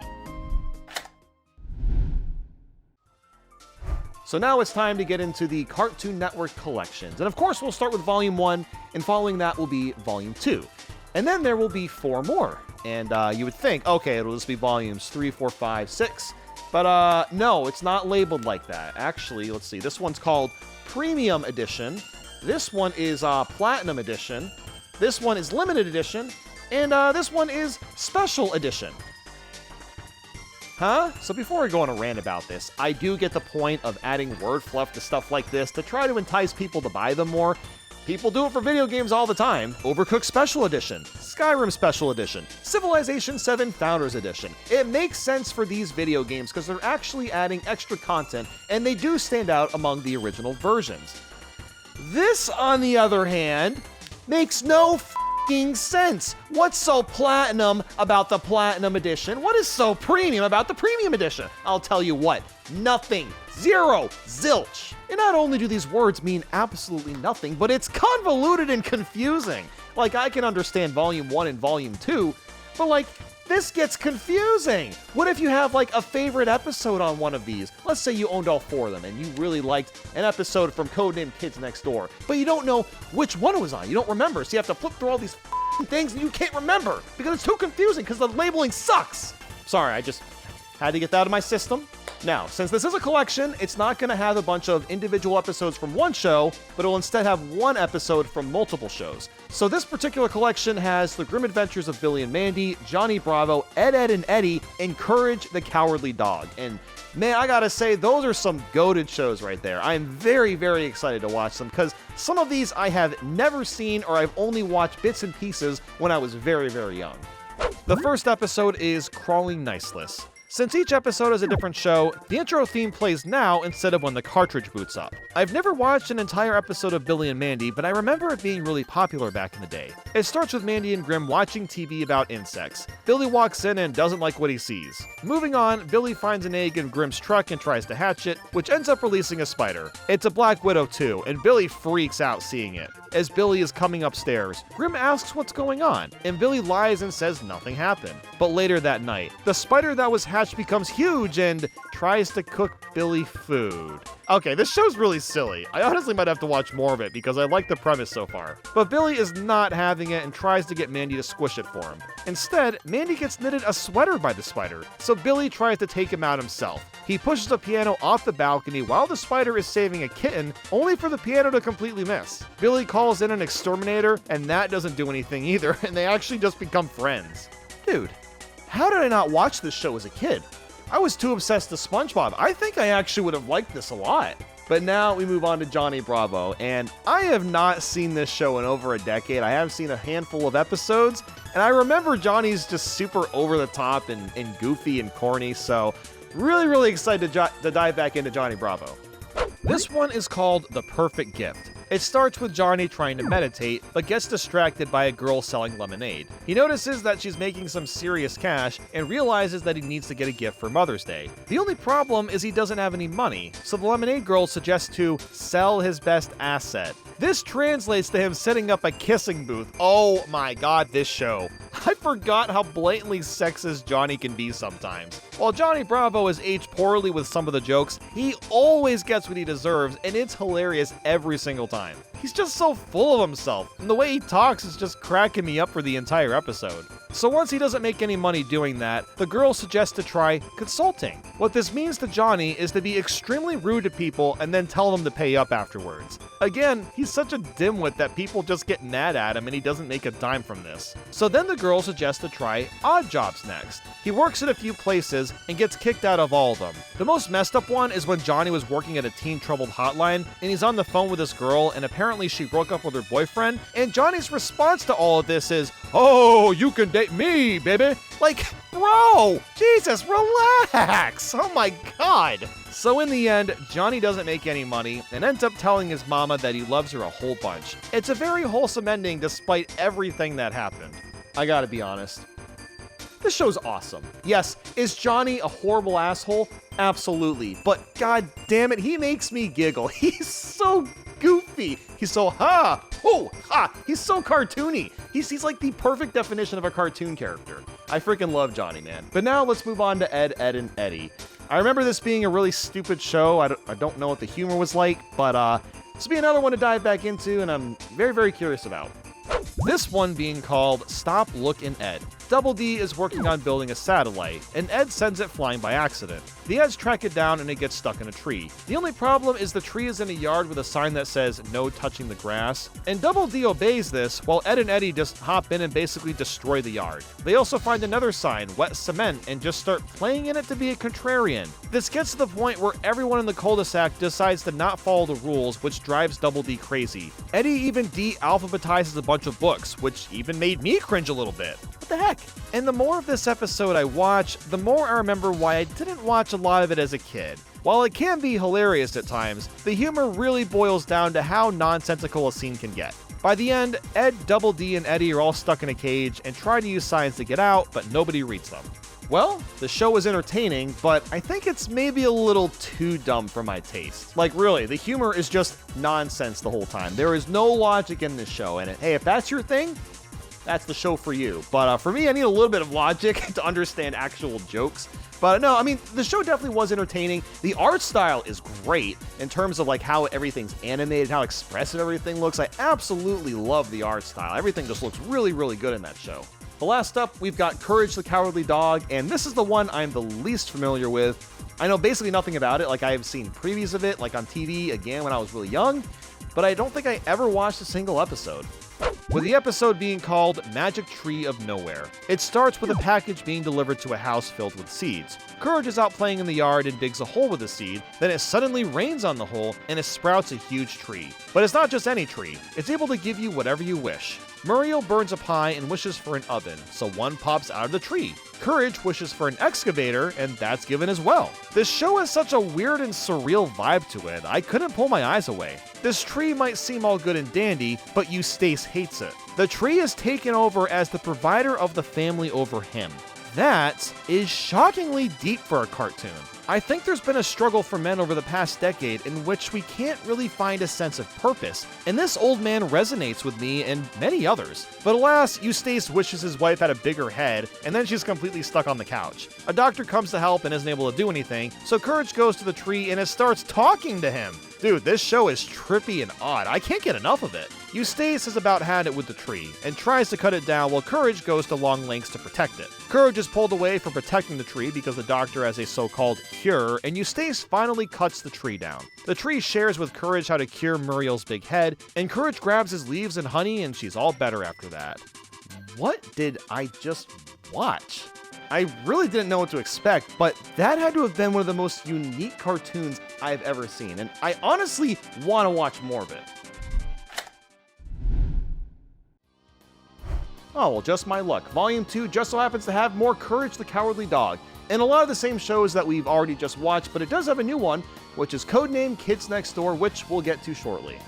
We'll start with Courage, this episode being Courage the Fly. It starts off with a satellite being set up with a magnet, and then this creepy dude approaches him and pours a potion right onto Courage. This causes his body to start contorting into all sorts of weird shapes, and eventually turning into a fly. Well, that's quite a way to start things, and out of nowhere the satellite dish in space is being pulled from the magnet towards the ground. Look, I'm just saying, if that were actually happening, then everything else that's metal on the planet should also get sucked up by this magnet. But anyway, Courage flies home and Eustace and Muriel don't recognize him. Eustace tries to squish Courage, but with little avail. Here's his problem though. See, to squish a fly, you're actually supposed to swing at it slowly. That's because flies process images faster than we do. They basically see everything in slow motion. So it makes more sense to squish a fly slowly so it doesn't look like they're in danger until it's too late. I learned that from my editor this year, so go tell your friend this fun fact right now. Anyway, the satellite has left space and is hurling towards their house. Some military dudes spot it and head over to evacuate, but that never ends up happening.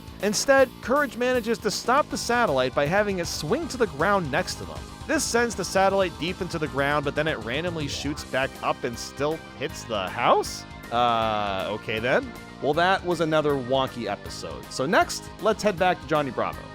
This one being Balloon Platoon. It starts with Johnny using a magnifying glass to burn some ants. God, he's such a degenerate. While his foot is on fire, he gets pelted by a water balloon. So Johnny decides to fight back because it's in his nature, of course. He hides behind a bush, gets distracted from night vision goggles, and gets pelted again. He tries assembling a few neighbor kids to help him, and it doesn't go well. Whether they stocked up a huge pile of balloons or tried hiding behind a bush, they got pelted no matter what. Eventually, Johnny's team of Avengers abandoned him, while one of them just straight up called him an idiot, which had me laughing. And at the end, Johnny is visiting a tar pool and steps into one? Well then.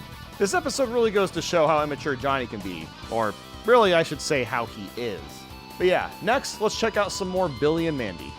This episode is titled Mandy the Merciless. Billy and Mandy are stuck in their house, hot and bored. So Grim has the great idea of looking into their future and seeing what it'll be like. The future involves Mandy turning into an alien-like worm thing that rules the entire Earth. Billy is a worthless clone that keeps her company, so not looking great for him. Billy is taken to her lab and finds out that she's powered by cinnamon. Billy asks if she has any weaknesses and says that it's frogs. Why she trusted him with that information is beyond me, but Billy ends up in some secret hideout with Grimm and some others that are all trying to overthrow Mandy. So Billy tells them that the weakness is frogs, they attack her with frogs, and wow, it didn't work. She simply lied to Billy, and apparently that's going to be their future. Boy, that sure seems grim, doesn't it? Haha. I didn't mind this episode too much. I didn't really find it that funny, but the alien designs were at least pretty cool looking. Last up, we've got Codename Kids Next Door. Now, this is a show that, once again, I have never watched a single episode of it, but I remember commercials just got spammed and spammed from this damn show. I could not escape them. So, I know it was really popular. It was a pretty big thing, but just never got around to watching it. Let's check out Operation Turnip. Things kick off with the kids fighting a giant robot rabbit, and they're getting pretty destroyed, except that it was just number 3 the whole time. And also, I completely forgot that the voice for number 1 is British. That caught me off guard for a minute. As they're hanging out, a bunch of turnips start to appear out of nowhere. And I mean a bunch of them. So many that the turnips take over the entire treehouse. So the team assembles a pipe rod, a bus that can fly, and they take action towards a route that's attached to their treehouse. While they're exploring the route, the turnips begin attacking the ship and completely disintegrate it. That's when they finally discover that all these turnips are being caused by one big turnip. Apparently, number 3's grandpa has been watering the thing for some fair competition. The kids try to destroy it, even using the robot rabbit, but nothing seems to work. That is until number 1 punches the bottom of it in frustration, and the turnip breaks off and rolls into the ocean. Alright, so this is basically a goofy version of James Bond. I found the episode to be pretty entertaining. It's probably not something I'd go out of my way to watch beyond doing what I'm doing, but pretty good cartoon, I can definitely say that. And that is everything in Volume 2. Oh boy, it's the Platinum Edition. You want to guess what's so platinum about it? Oh, I'll tell you. Alright, so this particular cartridge, it just so happens to have shows that we've already watched. Wow, it's got the same kind of cartoon. So let's just dive into the Platinum Edition, see what's so crazy and hip about this one. And it's titled Cowboy Courage. The beginning is Eustace getting frustrated with his bills and throwing them into a fire. You know, I want to say Chad behavior, but also you can't just escape taxes, so get over it, old man. Courage is resting on Muriel's lap and starts daydreaming that he's a cowboy that's visiting a Wild West town. He's seen as the sheriff and goes into a bar. All that's heard when walking in are threats about how previous sheriffs have disappeared, and Courage starts to get scared of the outlaw, who's literally Eustace. The bartender is also Muriel, and isn't too worried, but Courage is scared of course, and is warned to leave town. Eustace shows up and starts whipping everyone, including the mayor and his money. So Courage comes to the rescue by giving him goofy telegrams and managing to smash him with a piano. It wasn't the most surreal episode of Courage, but was still a pretty fun watch. So next, check out some Ed, Edd, and Eddy. And the episode is The Luck of the Ed. Eddie is trying to hide a bunch of magazines because his mom wants him to throw out a bunch of his stuff. But Eddie doesn't want to get rid of them. Eddie confirmed Gooner? No way. So Eddie told Ed to hide the magazine somewhere. Why on earth would he have Ed of all people do this task? You should know that spells trouble. Once Ed gets back, he doesn't remember where the magazines went and tries to retrace his steps. But that doesn't work because Ed doesn't remember still. So Double D squishes his face onto some glass and uses a microscope to see what's inside his mind. They see an image of sand, so they run to the nearest sandbox. What the hell is going on? With no luck, Plank somehow finds the magazine box, but the magazines aren't there. I don't have much to say about this one, but I do kind of wish that the ending had, like, you know, an ending. But there were definitely a few entertaining moments, so I'll give it that. So let's check out some more Billy and Mandy. This being a grim surprise. Billy grabs Grim from the couch and sneaks him into a room upstairs. He wants to throw Mindy a secret birthday party, and Grim reluctantly agrees. They start by baking a cake and almost get caught as Mindy is a little suspicious of what they're doing. They also get her some gifts and set up the kitchen to look nice. Mindy walks in and surprise, it's not Mindy's birthday for another 5 months. What really made this funny was that Billy already knew that. He literally only threw the party just so it'd actually be a surprise. This has been my favorite episode of the show so far. It was just fun to watch Grim get more and more excited for the party as the episode kept going on. And it was so touching too to see Grim get so happy when Billy said that he was his best friend. But now we've got one more crazy platinum episode coming from Codename Kids Next Door. this title being Operation Tommy. All the kids are fighting a monster called the Common Cold, which is hilarious. I thought they were having a paintball fight at first, but nope, it's literal snot rockets from the nasally sounding dude, who kind of sounds like Kevin the Sea Cucumber from SpongeBob, but as it turns out, he's actually voiced by Tom Kenny, which now that I'm listening to him more, it just sounds like 6 SpongeBob from the Suds episode. Okay, tangent over. Number 2's brother Tommy keeps distracting him and gets on his nerve. He manages to get rid of the Common Cold by shooting a carton of orange juice at him. Oh yeah, that's the solution. But Tommy gets pretty upset that he keeps getting turned down by his brother, and ends up making friends with the Common Cold. While the kids are recovering from getting sick, plungers come in out of nowhere and capture everybody except number 2. The Common Cold has a new robot now called the Flu Bug, which is another clever and funny name. It was built by Tommy for feeling betrayed, and it looks like all hope is lost. That is until number 2 runs home to his parents' house, and his mom, out of complete nowhere, launches a massive syringe of chicken noodle soup off the roof at the robot, and then it destroys it. Wow, this show can go places sometimes. I'm starting to kind of see the appeal for this show, I'm not gonna lie. But yeah, that is everything for the Ultra Epic Platinum Edition. Let's see what's next. And up next is the Limited Edition. Ooh, fancy. So yeah, it's got the same shows as you'd expect, but it does have Dexter's Laboratory, but we're going to be starting with more Courage.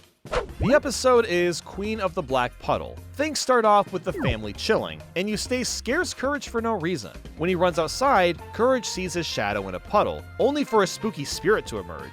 He tries to show this to Muriel, but doesn't see it, of course. But then Eustace starts to see the spirit and it hypnotizes him. He takes a bath, and the spirit is manipulating Eustace more and more. When everyone is asleep, this spirit takes Eustace away and into the puddle. Muriel is devastated he's gone, so Courage dives into the puddle to save him. There's a whole freaking castle in this puddle, and this is where things really start to get interesting. The ground is covered in bones with necklaces around them, and this spirit puts this same necklace on Eustace. So Courage quickly reacts and hooks him away before getting eaten. He spends a while being chased and trying to escape, only for the puddle hole to close. But there's another hole in the distance, and it's a puddle of Muriel's tears. So Courage quickly escapes through it and uses a hairdryer to block the spirit from coming back. Dude, this is an amazing premise for a horror movie. Like, just imagining that spirits can emerge simply from water and can drag you down into a water like hell is just such an intriguing concept. But now let's move on to Ed, Edd, and Eddy again. This time the episode is Key to My Ed. We kick things off with Double D making a soda that doesn't fizz. Ed drinks it, of course, and ends up burping so much that he flies around the entire neighborhood. Okay. That's when Eddy takes a key from Double D, but isn't sure who it's for. So they try this key on a bunch of things, and eventually send letters to everyone in the cul-de-sac to see if it belongs to them. What they didn't realize is the Cankers would also show up, and they get chased around until approaching Ed's house. And that's when the key finally works. It was just for Ed's house the whole time. Of course it was that simple. It ends with them being chained up and the Cankers play footsies with them. Okay, that was an episode, I guess. It definitely had some funny moments, but it didn't really hold my attention as well as the other shows. But now we move on to Dexter's Laboratory, and this is yet another show that I did see a lot of commercials of and heard a lot about, but I never watched a single episode of it. The episode included is The Big Sister. Dexter makes some cookies in his lab, and his sister Dee Dee wants to eat one. They're apparently only for lab rats though, for testing, and yeah, they're doing some wonky shit to that rat. But Dee Dee dresses up as a rat and manages to eat a cookie, and she ends up growing very, very big. Dee Dee terrorizes the city, so Dexter has to get into a robot and fly around to stop her. He doesn't have much luck until she's convinced to eat another one of his cookies and shrinks back to normal. Well, the premise was cool, but it was just kind of okay. Like, it just seems kind of weird that they picked a pilot episode for GBA Video and not like one from a normal season where it probably has better content. I don't know why they'd pick a pilot episode, but it was just fine. But anyway, let's wrap up with some more Codename Kids Next Door. This one being called Operation Minigolf. After number 2 attacks this big fella that literally calls himself Big Brother, they're walking around on a mini golf course. They run into a champion mini golfer, Rupert, who has massive Kevin the Sea Cucumber energy. I didn't think I'd be referencing him twice in one video, but number 2 thinks he could beat him in the sport, so they start playing. And of course, number 2 is incredible at mini golf and ends up beating him, despite thinking that mini golf is dumb. So Rupert shrinks number 2 and takes him to his mom's basement where he has his own personal mini golf course. psycho. They play again, but number 2 still manages to play just as well. Number 2 gets tossed around the room and somehow changes the shrink ray to Bigify, but instead of growing himself back to normal, he grows the mini golfer to a larger size and he destroys his own mini golf course. I also love how number 2 just never gets adjusted back to normal size. He's just tiny for the rest of the episode. So this was a fine enough watch, and it had some solid action segments at the end. But that's the entirety of the limited cartridges. Even though I don't know what was so limited about anything in here, it was just more random episodes. Oh boy, premium content coming up, except it is really just the same shows again, so let's just get started with some courage.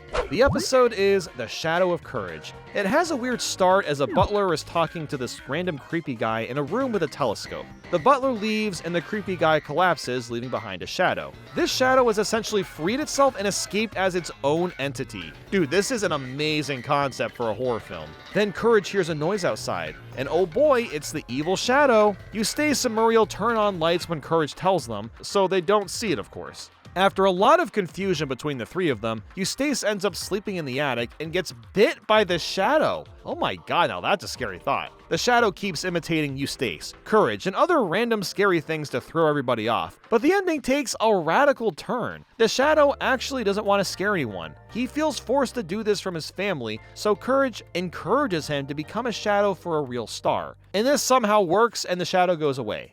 Again, just a really killer idea for just a normal movie.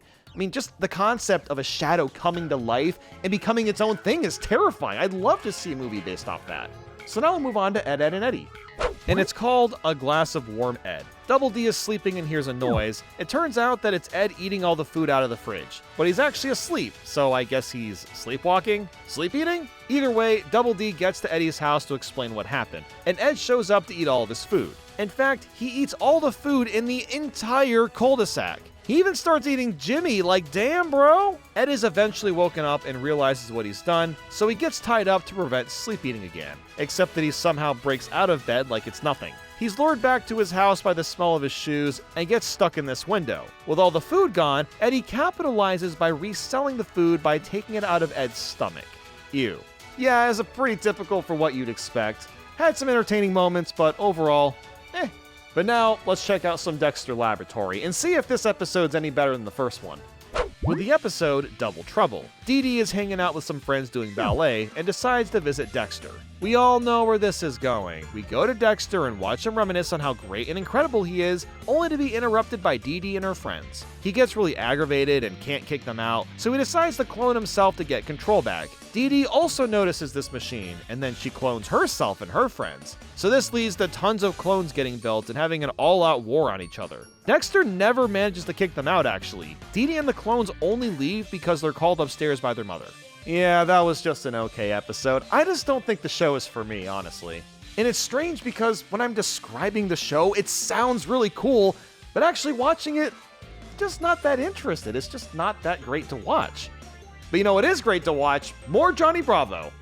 Let's check out Cookie Crisis. Johnny is at the pool tanning and is offered cookies from the neighbor girl. Johnny isn't interested and is basically nagged for the entire episode to buy the cookies. It took me a minute to realize that they're rhyming and that this is actually a parody of Green Eggs and Ham from Dr. Seuss. With that context, the rhyming makes more sense, but it starts to get a little old by the end. Johnny ends up yelling at the girl and she starts crying, so Johnny of course buys a couple boxes out of guilt. But it's not just a couple boxes, no, it's a couple million! And for like $2 as well, so yeah, that's gotta be like, I don't know, the greatest deal on cookies of all time. It wasn't my favorite Johnny Bravo episode, but it wasn't too bad either. Weird thought, but now that I've been thinking about all of these weird special limited edition cartridges, I'm starting to think that these were incredibly pointless to make. And not necessarily pointless, maybe that's not the right word. Maybe the right word is disorganized, because all of these different cartridges have the same 4 to 5 cartoons. 4 episodes of Codename Kids Next Door, 4 episodes of Courage, you get the point. So like, why not just make individual cartridges of each of those shows instead of splitting them up like this and making it hard to remember what's on what? You know, maybe I don't know, maybe Cartoon Network thought they wouldn't be able to sell an individual cartridge of Courage the Cowardly Dog or Billy and Mandy. But like, come on, who wouldn't buy an individual cart for like Johnny Bravo? Just saying, you know? And here we are down to the last special edition. And once again, there are no more new shows to talk about. We just jump right into Dexter's Laboratory. This episode being Dexter's Rival. Dexter has his first day of school and is pretty hyped about it. He even shows up in a nice suit. But there's a new student called Mandark that can read thoughts and is totally not evil at all. Nope. Mandark continuously outsmarts Dexter and wants to see his lab. Dexter shows it off to him and isn't impressed. So they go to Mandark's lab and it's an entire city. Since his place is so much better, he convinces Dexter to shut down his lab and goes to school pretty depressed the next day. Even the teachers like Mandark more because he's smarter, which is kinda messed up. But Dee Dee will still talk to Dexter, who Mandark happens to have a crush on. When Dexter realizes this, he manages to set up a date with Dee Dee and Mandark, and tells him that her favorite thing to do is dance. So once she gets to his lab, they start dancing and she proceeds to destroy his entire facility. So definitely a big brain play on Dexter. I actually like this episode, and I think it's because Dexter had like an actual personality compared to the other ones I've watched. So let's check out even more Ed, Edd, and Eddy. And it's called Oath to an Ed. Ed and his pals all get new clothes, and they don't exactly fit well. So they take them to some puddle in a forest to break them up, only for the clothes to disintegrate. This is a strange start, even for Ed, Edd, and Eddy standards, but there's a point to all this. Back in their old clothes, they find Johnny wearing a uniform that they really want. But they basically have to earn the uniform through Rolf and get badges, so it's a parody of Boy Scouts. Eddy keeps trying to earn badges, but keeps messing things up, mostly because Ed is being an idiot. So Rolf gives them one more chance, and Eddy tries to give a pie to a neighbor politely. But the neighbor is Sarah, so yeah, things don't go so well. Well, that was a fine enough episode. Maybe a bit on the forgettable side, but let's jump into Billy and Mandy again. The episode being Billy and the Bully. Billy and Mandy are throwing a ball at school, until Irwin suddenly gets a wedgie. The bully named Spurg approaches Billy and doesn't do much to defend his friend. He ends up getting a wedgie himself and asks Grim for help. All Grim says is to say the classic sticks and stones slogan, but that doesn't work. Like, not even a little bit. I mean, come on, does Grim know how bullying works? So Grim tries to scare Spurg, but he just gets bullied himself, which is freaking hilarious. All that's left to do is for Mindy to save the day. She threatens to fight Spurg, but he's way too scared of her and runs away in fear. Billy feels bad and talks to Spurg, and they become friends at the end. It's got a pretty wholesome ending, and is probably my favorite episode of that show so far. But now we'll wrap up with more Johnny Bravo. With Beach Blanket Bravo, Johnny goes to the beach and asks the lady next to him to do the monkey. He gets everyone to dance, and a shark asks him to go swimming while in disguise. This shark pops up a few more times, but doesn't really serve much purpose in the episode. That's where we meet Andy and Franny, and oh boy. Franny, a woman's place is in the kitchen.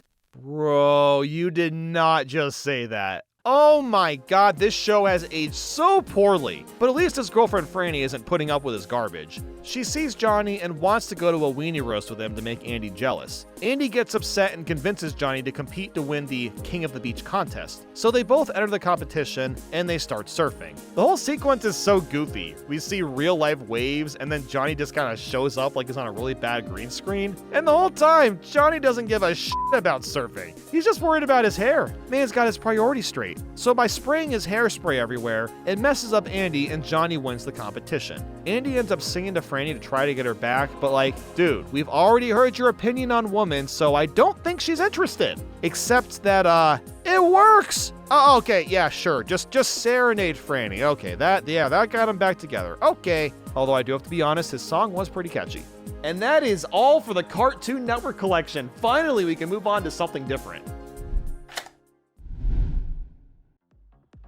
Alright, so Dragon Ball. I don't have a lot of history with this series either. I have watched a few episodes of the original Dragon Ball Z anime, but I have really seen nothing more beyond that. Now, what I find interesting about this particular cartridge is that these are not just random episodes. No, this series is episodic and you're supposed to watch it in order. So I thought, okay, well, how are they going to make that work when they can only fit like an hour of content on here? To my surprise, they had a really good solution. The first episode is basically a huge compilation of everything that happened in the first season, and then the second episode is just the first episode of season 2. So you don't really miss any of the important story points. Well, it does kind of stink, I suppose, to not be able to get a better depth of all the characters and really understand who they are. At the very least, you don't miss any of the plot points, so I'll give it that, and it's probably the only way to really go about doing something like this in a good manner. To start, I was not expecting a rap theme song. That completely caught me off guard. Then as for the first episode, A Grand Problem, well, it goes by fast. It kind of has to since it's summarizing an entire season, but it was enough to get the gist of what's happening. You start by seeing Goku and Trunks trapped, and are then flashed back to the actual beginning. Goku is training a new guy, Oob, and is battling it out. Oob ends up graduating and they celebrate. While distracted, Pilaf is watching and also has all the Dragon Balls. So he turns the Dragon Balls into a dragon that grants him a wish. Goku spots them, but it's too late. He's wished to turn Goku into a kid again, which is exactly what happens. And shockingly, Goku is completely okay with this. Yeah, this life-altering transformation just happened to him, and Goku's all like, it's fine. That is until he finds out that he needs to find all the Dragon Balls again, and if he doesn't, the planet he lives on will get wiped out in a year. And unfortunately, the Dragon Balls are spread across the entire galaxy, so they're gonna have to spend the whole time looking for these things. Before leaving, Goku meets up with Pan, and she's devastated that her grandfather looks like a kid again. While I do get it, it would be kind of awesome to see your grandparents de-age in real life so they can live longer. So now everybody is in outer space looking for the Dragon Balls, and they make it to another planet. They have a radar to help the search, but it gets lost for a second from a robot called Giru. I also love how Giru just says his name over and over, like he's a Pokemon or something. He seems friendly, and Goku and the team start to form an alliance with him. Giru is even helping them from getting captured at first, until shadows appear and robots just kind of spawn out of them. As Goku and his friends begin to attack, these robots turn into weird spikes and then morph them into their own suits, trapping them. So let's dive into Pan's gambit. Goku and Trunks are asleep in a lab. Pan didn't get captured, so she manages to break into the building and try to rescue them.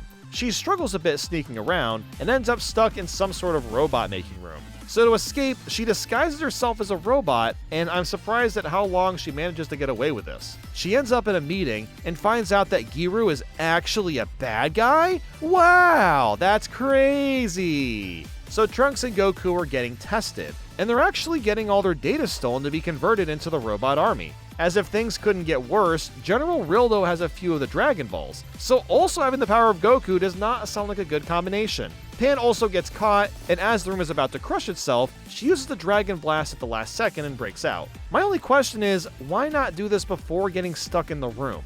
Anyway, she's caught on camera and is chased down by a robot that has the same power as Goku. She gets so mad when she finds out that she unleashes this blast that's so powerful that the robot doesn't see it coming. Goku wakes up and escapes, and that's where the episode ends. I'm not gonna lie, I am really invested in this show now. That was a great episode. A cliffhanger on a Game Boy Advance video cartridge?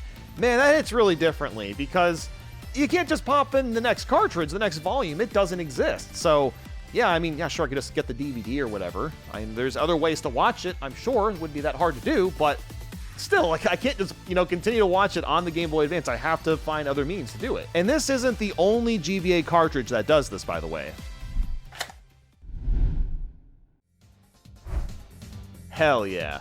Sonic X on GBA Video. Dude, I own this damn cartridge, and I watched it so many times. I think more than any of the other carts. I freaking love this cartoon. Like, I don't even want to know how much time I spent rewatching these two episodes. But the funny thing is, I don't really remember anything about it. Like, I remember a couple of the characters. In terms of the story, I remember basically nothing. And it's strange because I never went out of my way to actually watch the rest of the cartoon. I only ever saw these two episodes. And after looking it up, these actually come from Season 1 and are episodes 1 and 2 from the season. So while this is episodic like Dragon Ball is, I'm not missing any context, which is fantastic. Opening up with Chaos Control Freaks, Sonic is breaking into some sort of facility, looking as stylish as ever. He dodges bullets like it's nothing, but eventually gets attacked. That's where Tails and Amy fly in to help, and Sonic gets a ring, which I guess makes him stronger or something, as he starts barreling through enemies and whatnot. The way this series opens up is perfect. The animated shots are so beautifully done and are just fun to watch. Inside the facility is Eggman, who's trapped Cream and Cheese. Eggman has all the emeralds and activates his machine. It was supposed to give him the ultimate power, but instead Chaos Control explodes everywhere, and it sends Sonic to another planet entirely. He literally wakes up in the middle of a busy intersection, with people bedazzled at his figure. The police and even the S-Team racers try to catch Sonic, but they don't stand a damn chance. He ends up landing in a pool, which is bad because he can't swim, but the kid that lives at the house, Chris, hears the splash and pulls Sonic out safely. And that was the first episode. Man, I completely get why I loved this as a kid. The action scenes are such a spectacle to watch, and it's still great entertainment. Going to the next episode, Sonic to the Rescue, Chris is on the phone with his mom. He lies saying that he rescued a cat from a pool, which is a great cover-up, and he even tries feeding Sonic cat food because hedgehogs like that apparently. I didn't even know if that was true, but I googled it, and yes, they can eat it. After the crazy night Sonic went through, he was all over the news and they were watching footage about it. That's when Chris's grandfather Chuck walks in and realizes that Sonic is right there and freaks out. He thinks Sonic is a machine and tries to open him up, which doesn't exactly work. But now they know that Cream also got teleported here and is trapped in Area 99. Haha! Sonic Advance 3 reference. Very cool, guys. Sonic wants to leave and go out on his own, of course, but Chuck convinces him that he needs some help, which they actually manage to do. Sonic's given some headpiece and mic to spot infrared sensors and be able to communicate. So Sonic breaks into Area 99 and gets close to Cheese, but isn't sure how to get in without getting caught. That's when the power suddenly goes out, so Sonic takes his chance and grabs Cream to escape. Once in a safe spot, he hears Tails' plane of all things, and realizes that Tails was the one to destroy the electricity in the building. So Sonic bursts out of the f***ing building and somehow manages to land on top of Tails' plane despite having no idea where he even was. What a giga chat. So they head back to Chris's home, reconvene a bit, and we learn at the end that Eggman is here too and is ready to rebuild his empire. Again, this was a great episode filled with so many twists and turns. It's a shame that the modern Sonic shows aren't in 2D. The action segments are so much better and more expressive this way. Man, that was a lot of fun to watch and go back and visit. At this point, I actually want to watch the other 3 seasons, so maybe I'll actually do that now. And now we've made it to the very first Nintendo-themed cartridges, and these are very different from pretty much the rest of the GBA video series. Because, Pokemon has a ton of episodes, right? They aren't really labeled as volumes, so I'll be watching them in chronological order, but it's not going to matter much because since there's so many episodes, they didn't really bother to try to keep continuity or context when putting them on the cartridges. Like this first one, it's got Season 1, Episode 1, and then the second episode is also from Season 1, but it's Episode 12. Yeah, I don't think they gave a shit. I'm pretty sure that the options was literally just, is this episode entertaining? Okay, put it on. I think that was basically it, because there's just no way for them to showcase hundreds of episodes on 4 cards. It's just not going to happen.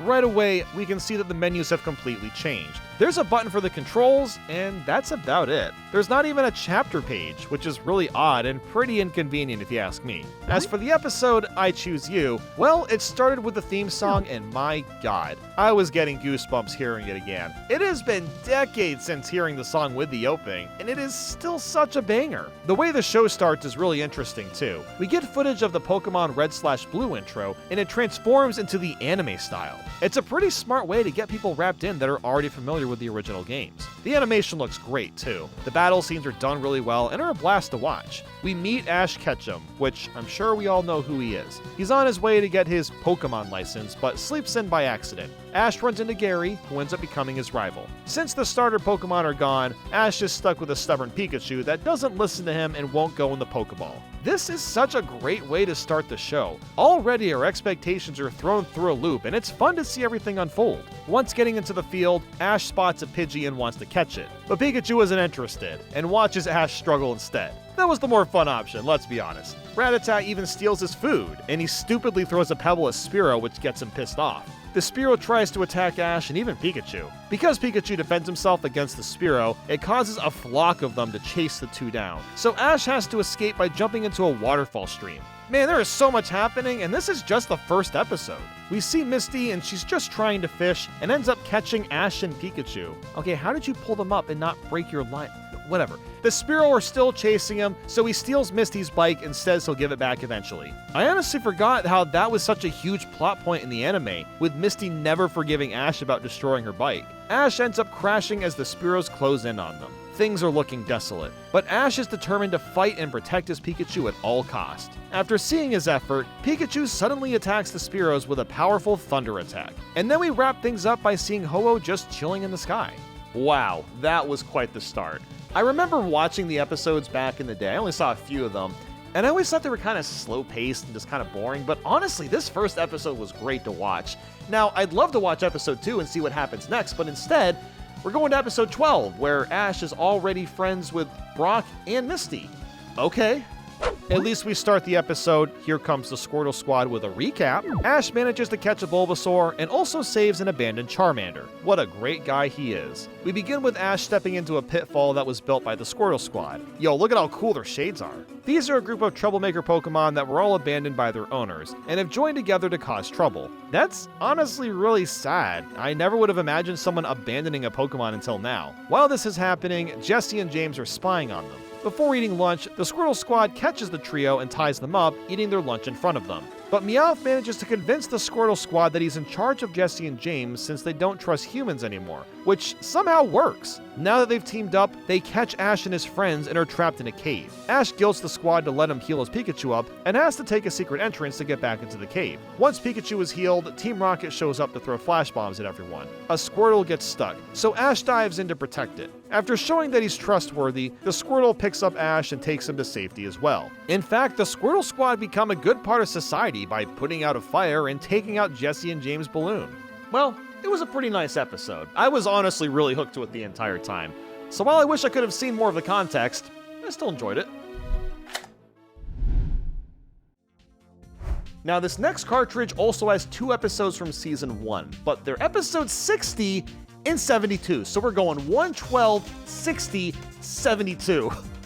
I am gonna miss so much context and have no idea what's happening. God, I can't wait.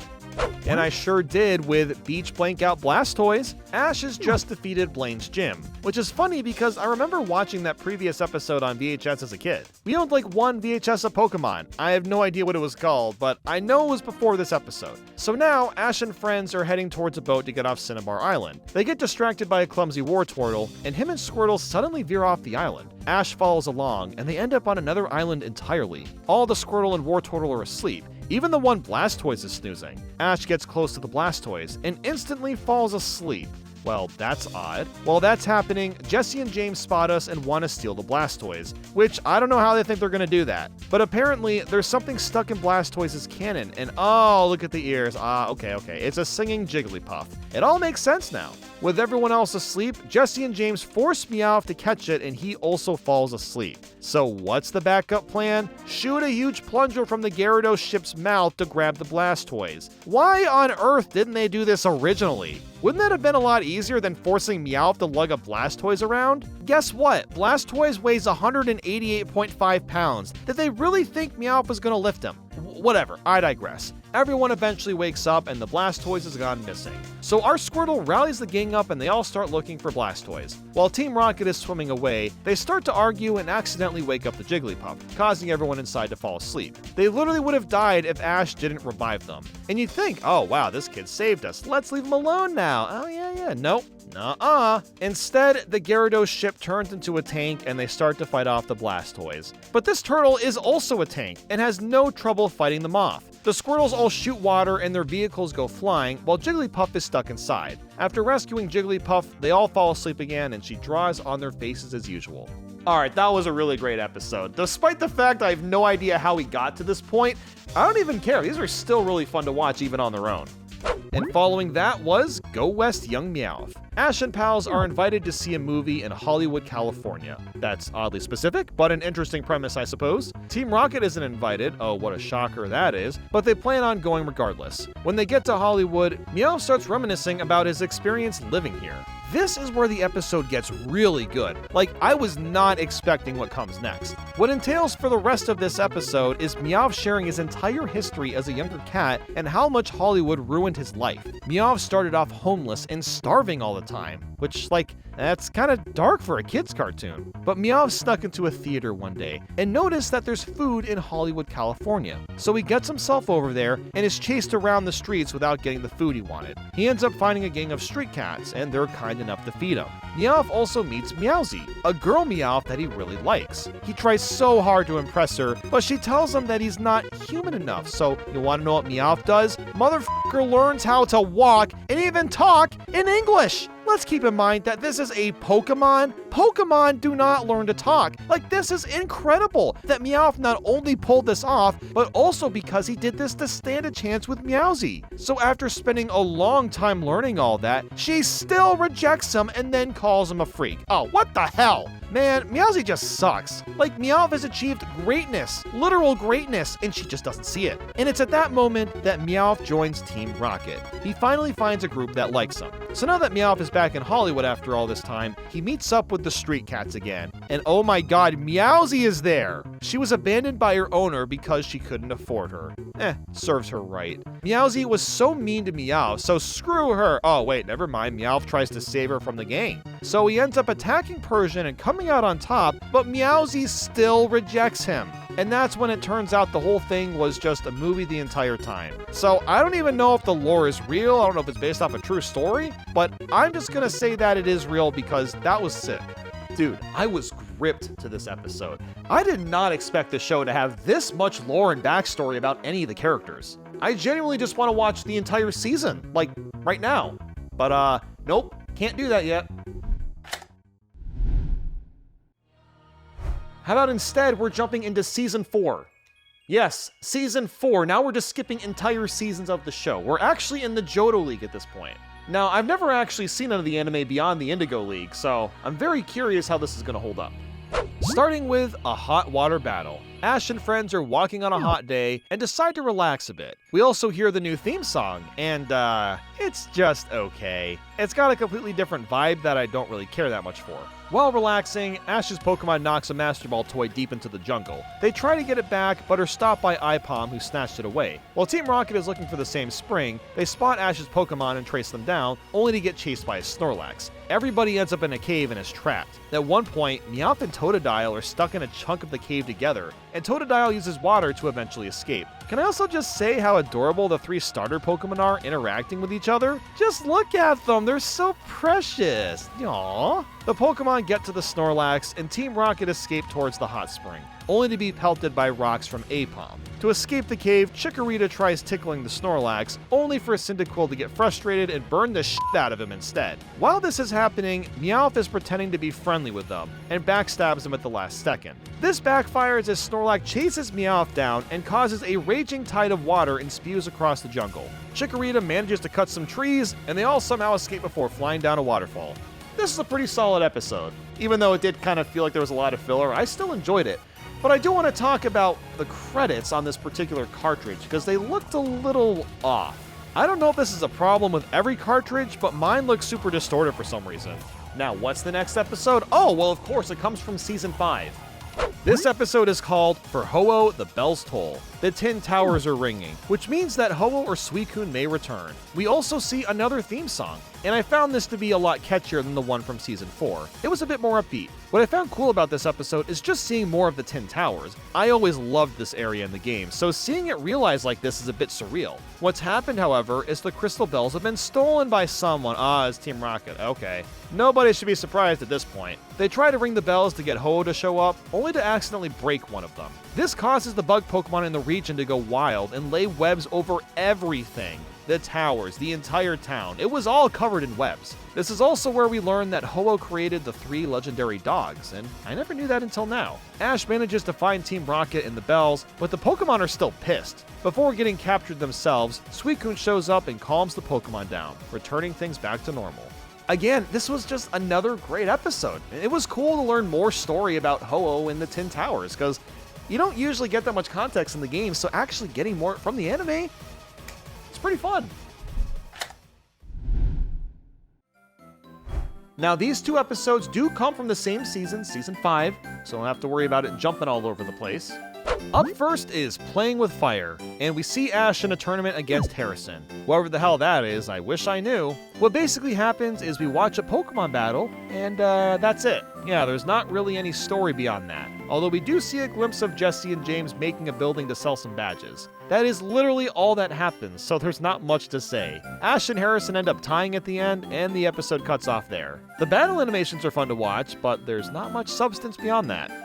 And following that is actually the next episode, Johto Photo Finish. Wow, they finally did what I was hoping, not break up the continuity. Ash ends up losing to Harrison, but doesn't seem too disappointed. I also forgot that Brock has a huge crush on Officer Jenny. Man has good taste. While Ash is saying goodbye to his mom and Professor Oak, Team Rocket is under pressure to sell badges that they don't have yet. We also see Harrison lose in the semifinals, and Ash and Harrison catch up about it after the battle. Harrison says Ash should meet Professor Birch, so I guess he'll be going to the Hoenn region next. They also rescue a Misdreavus from being stuck under a tree, so good on them. Team Rocket finally has their building set up, but the people are pissed because they're owed money apparently. So the solution is that Jesse turns the building into a robot. What the hell? Well, that comes out of nowhere. Team Rocket finds Ash and tries to steal Pikachu, but Gary and Harrison bust out their Pokemon and avert the crisis. They all go their separate ways, and we learn that Gary is quitting his training to become a Pokemon researcher like his grandfather. That's honestly really touching. It's nice to see the rivalry between Ash and Gary have a nice conclusion.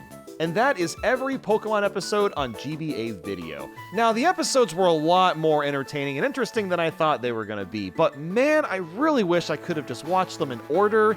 It was so disorienting and confusing going from Season 1 to 4 to 5 and just missing so much context of the story. It would have been nice to, I don't know, at least somehow get recaps, but nope, they just didn't care. They just released whatever. Super Robot Monkey Team Hyper Force Go Deluxe Ultimate New Funky Mode! Dude, this has to be like the worst named cartoon of all time. Who the hell is gonna remember the name of this? It's literally just a bunch of buzzwords. Like, that's what you're actually... Whatever. Look, I've never heard of the show. I've never heard of anyone that's heard of the show. But apparently, it did run for 4 seasons, so I guess it did find success back in the day, but... This is actually the rarest GBA video cartridge because I don't know anyone on the planet that has ever watched this. It's worth, I think, over $100 now, so it's a little more valuable for a GBA game, but I guess we'll see how it goes, won't we?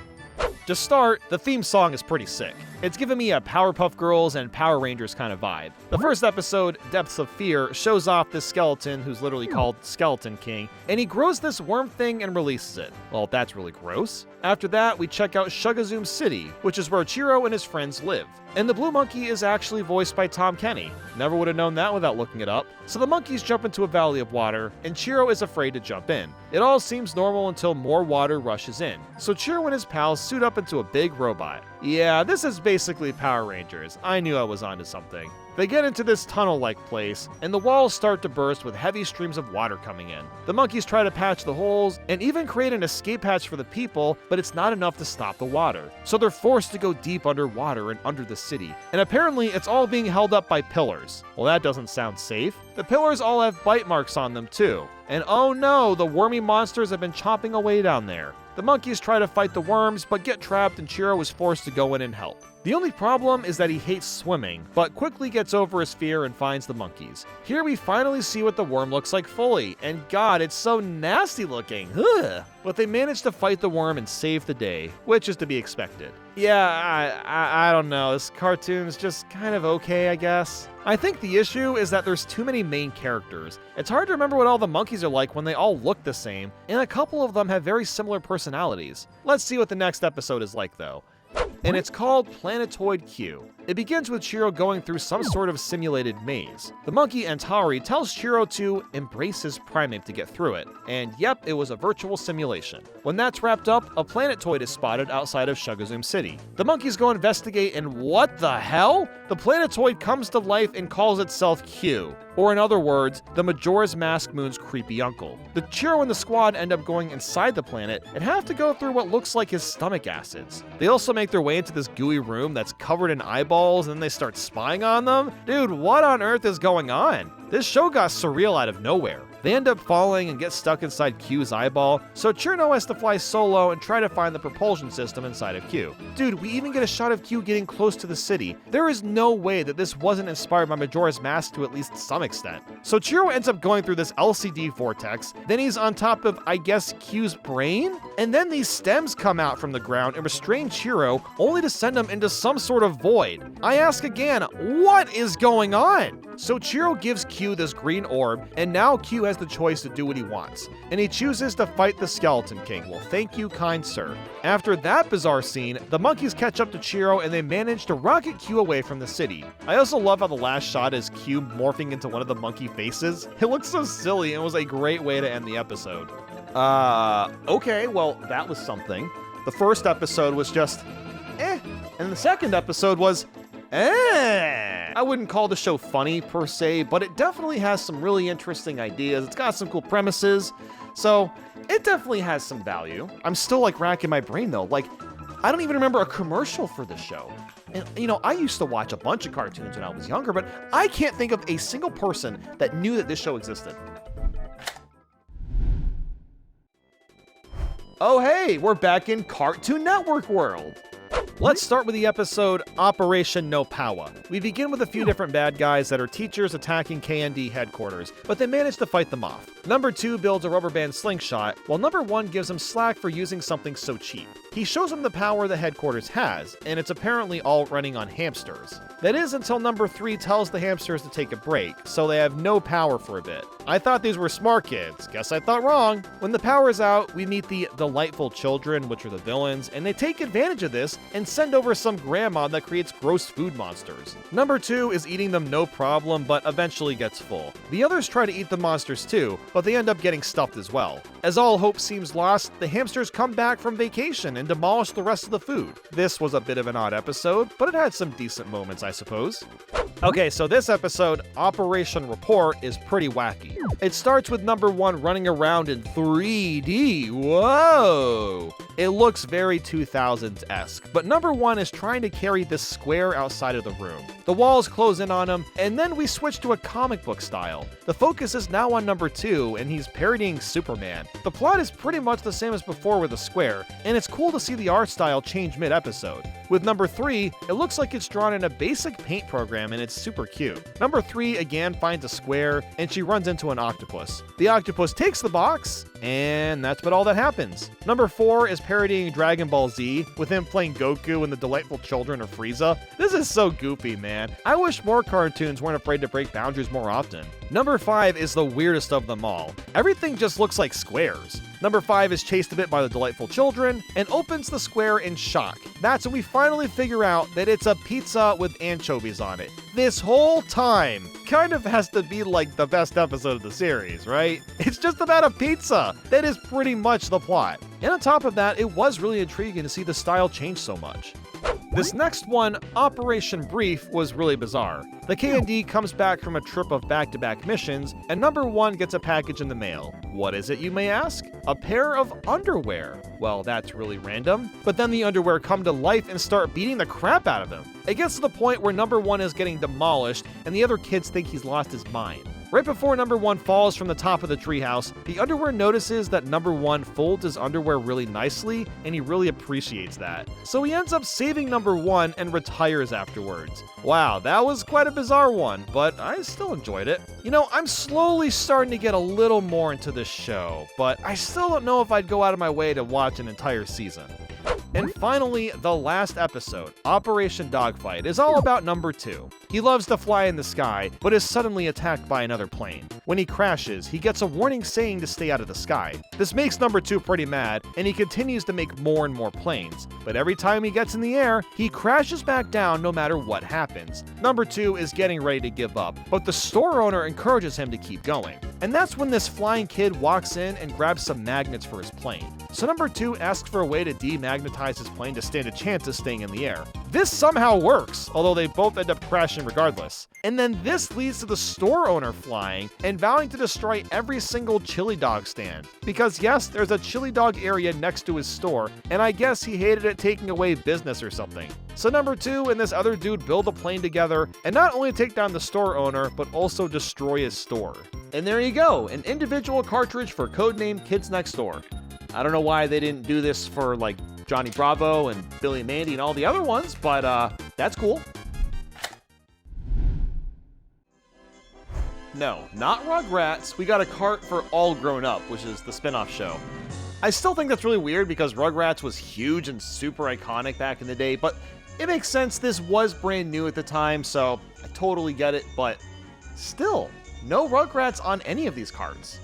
The first episode to watch is Susie Sings the Blues. Things are kicked off with Angelica singing some pretty horrible karaoke. This cuts to Susie having much better pipes and is approached by an agent that wants to hire Susie for singing. While this is happening, Tommy and Chucky are eating lunch, and Chucky is tired of being boring. So he wants to be a bad boy and get himself in trouble for whatever reason. I guess he's just in his rebellion phase that most teenagers go through. Both of these plots are cut back and forth, and I love how the transition for them were made with these like colored snapshots and guitar riffs. It has massive 2000s teen show energy, and it made me a bit nostalgic. I have said that a lot, but like, these are 2000 shows, you know? Going back to Susie, her parents think that she should just focus on her school and not singing, but Susie hates this idea. She keeps talking to the agent and is told she just needs $1,000 to pay for a record company spot at a booth. A little sus if you ask me, but Susie goes to her older sister Alyssa and asks for a loan. She reluctantly agrees, and wouldn't you guess, Susie got scammed.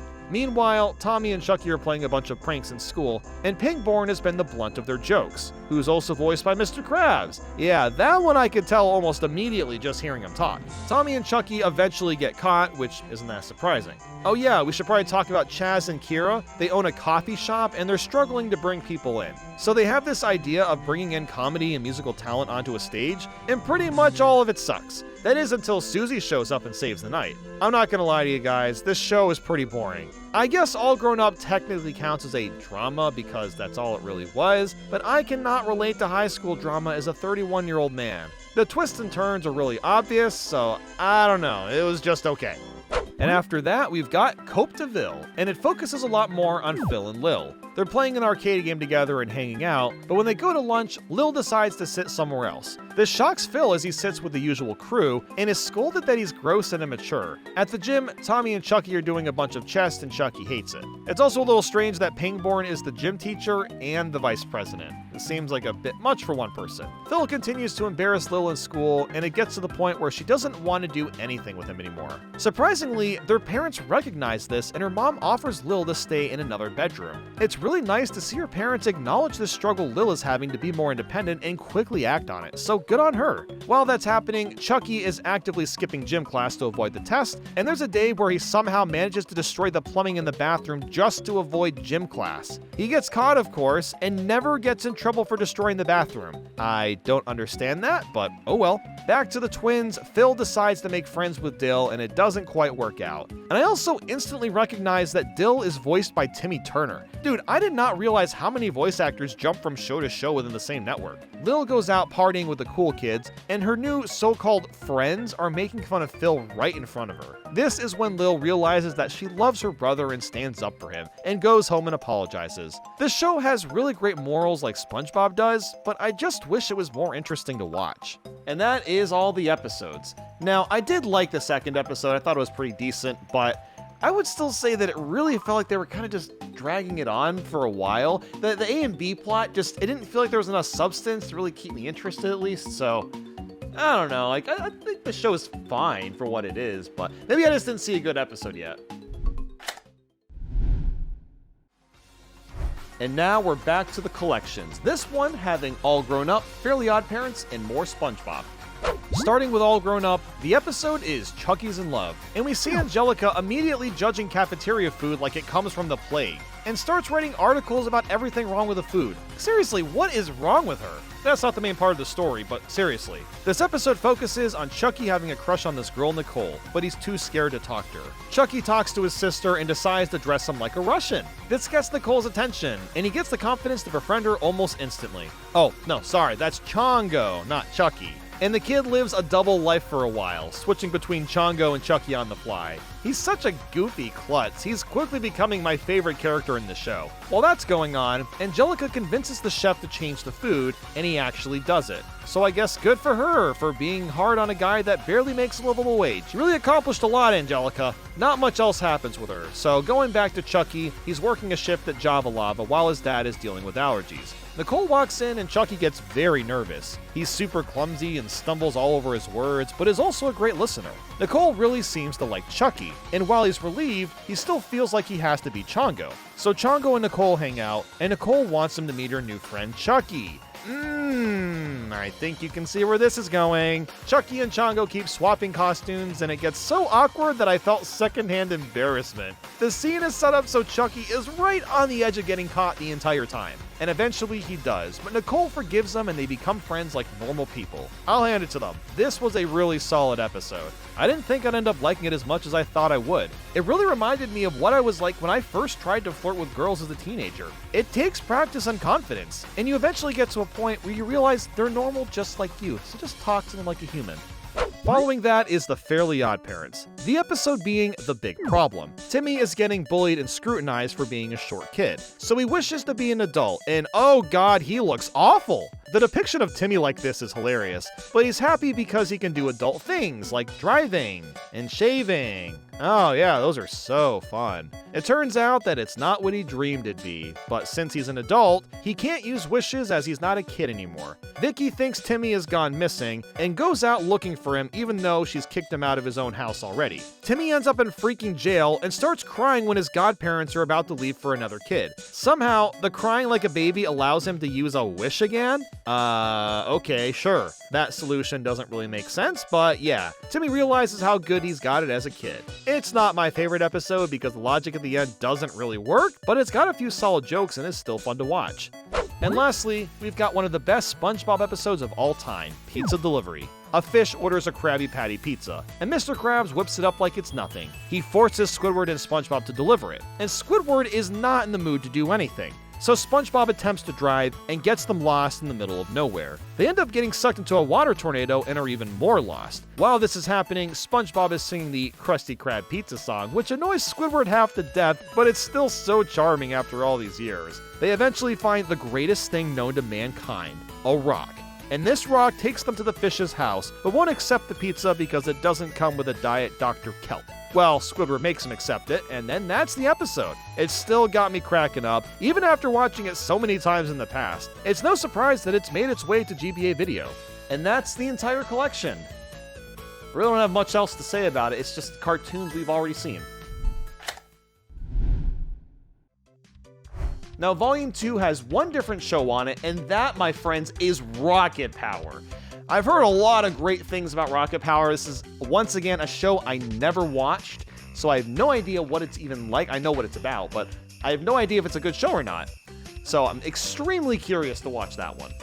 But let's start with The Fairly OddParents, the episode being Oddball. Timmy gets a new video game and goes full gamer and plays it for 30 hours straight. He plays so much that Timmy becomes feral and even tears his dad's clothes off because he asked if he could play. That's when his V-Cube breaks and Timmy can't wish for it to be fixed or he could get caught with his fairies. So he has no choice but to get a job and decides to be a ball boy for the worst basketball team. What he doesn't realize is how much they suck. These players are so selfish that they won't share the ball with each other. So Timmy wishes he could be tall and be the best basketball player ever. While this helps the team out, he's not allowed to win on his own or that'd be against the fairy rules. So Timmy spends the rest of the episode teaching his team how to share and actually manage to win. Doug Dimmadome finally pays Timmy and he buys a V-Cube for his dad. It's a wholesome ending and a really great episode. Next up, it's Rocket Power time, and it's called Big Air Dare. The theme song sounds like it comes from The Offspring, which is pretty rad, so we're off to a good start. Otto and his friends are snowboarding and find a hill that's forbidden. Otto ignores the sign, but gets stopped before going down. That's when all the kids start snowboarding more and doing half pipes, and wow, nothing is happening. And not just that, but the character's energy is just kind of bland too. I think the point was that everyone was supposed to be cool and collected, but it makes half the characters seem bored. What happens next is Otto and Reggie start racing to see who can win. They compete in the half pipe, down the hill, and even do a snowboard jump. They want to do the Forbidden Hill still, but again, they get stopped. So the next morning before anyone's at the resort, Otto and Reggie meet up and go down this hill, and Otto breaks his f***ing leg, and that's basically all that happens. Yeah, I'm not gonna lie, that was honestly pretty disappointing. I love the designs of the characters, but they don't have any life in them. Maybe I just watched a bad episode, but I really thought I'd be more into it. Oh well though, I guess on to more SpongeBob. For this episode, Nature Pants, SpongeBob wants to be one with nature and escape going to work and living normally. To an extent, I get the sentiment of being totally free and just doing whatever you want, but there's a reason we all live in houses. Just saying. The outside world is cold and brutal, but SpongeBob doesn't care. He quits his job, gives his things to Patrick, and goes off on his way. He starts hanging out with a jellyfish and isn't exactly getting along with them. Patrick and Sandy start to convince him to come back with Krabby Patties, but it doesn't work, and then Patrick snaps. He straight up tries to catch SpongeBob, but isn't fast enough or able to reach him. SpongeBob continues to feel the harsh reality of living with jellyfish and ends up sleeping in the sand all alone. Just kidding, he's sleeping with poisonous sea urchins! So SpongeBob heads home, regrets his decisions, and walks inside only to be surprised that his friends were there all along. I love how they all just knew that he would come back and were so confident that they just waited at his place. This episode has a great story and has a good message. Be grateful for what you already have. And finally, for the last episode, Opposite Day. It's Squidward's birthday! Except not really. SpongeBob and Patrick are celebrating it because they're morons. So Squidward has had enough and has decided to move out of the house. After calling the realtor, he realizes he needs to do something about his neighbors. So he tells SpongeBob and Patrick that it's Opposite Day, which would hopefully lead them to not be annoying. It worked at first, until they thought cleaning the house meant destroying it. This caused Squidward to start rebuilding his house, which just confused SpongeBob to the point of thinking that he's supposed to be Squidward. When the realtor arrives, she meets SpongeBob and Patrick as Squidward, and let's just say the house doesn't get sold. This episode has so many hilarious moments. I mean, who doesn't want to act like Squidward? Man, I'm just realizing how much SpongeBob was put into all the GBA video carts. It's actually more episodes than Pokemon, and Pokemon had 4 carts of its own. This third and final collection has SpongeBob, the Fairly OddParents, and Danny frickin' Phantom. Oh my god, I loved Danny Phantom as a kid. Such a great show. It's another one that I just haven't seen in a super long time. And interestingly, this is a fairly rare cartridge too. It costs around $85 now, and I'm assuming it's probably just because it's on a fairly limited run. They probably didn't print out very many of them. Things begin with Danny Phantom, the episode being Attack of the Killer Garage Sale. Dash is being tutored by Jazz and is invited to his party. She reluctantly says she'll go, but ends up backing out after Danny is forced to get an invite as well. Jack is also making a poltergust kind of machine, and their portal accidentally opens and unleashes a ghost. Danny sucks it up, but the machine gets busted and the lab gets covered in ghost goo. These two different plots interweave at the end, but I forget how fast it jumps from plot A and B. It's like every 20 to 30 seconds it cuts from Danny going to this party to the ghost. The only reason Danny wants to go to this party is to talk to this girl Paulina, a girl he really likes, even though that's not really his crowd. Sam invites Danny over for a movie, but turns her down, which upsets her and Tucker. And man, did he miss out. Sam's place is huge and she has an entire movie theater. At the same time, Danny is selling stuff to buy clothes for his party, only to show up and the attire changed. So he's there all alone, and not getting along with anybody, and he did all of that work just to blow off his real friends. This is when the ghost is inside Dash's computer and comes to life, and starts attacking Danny.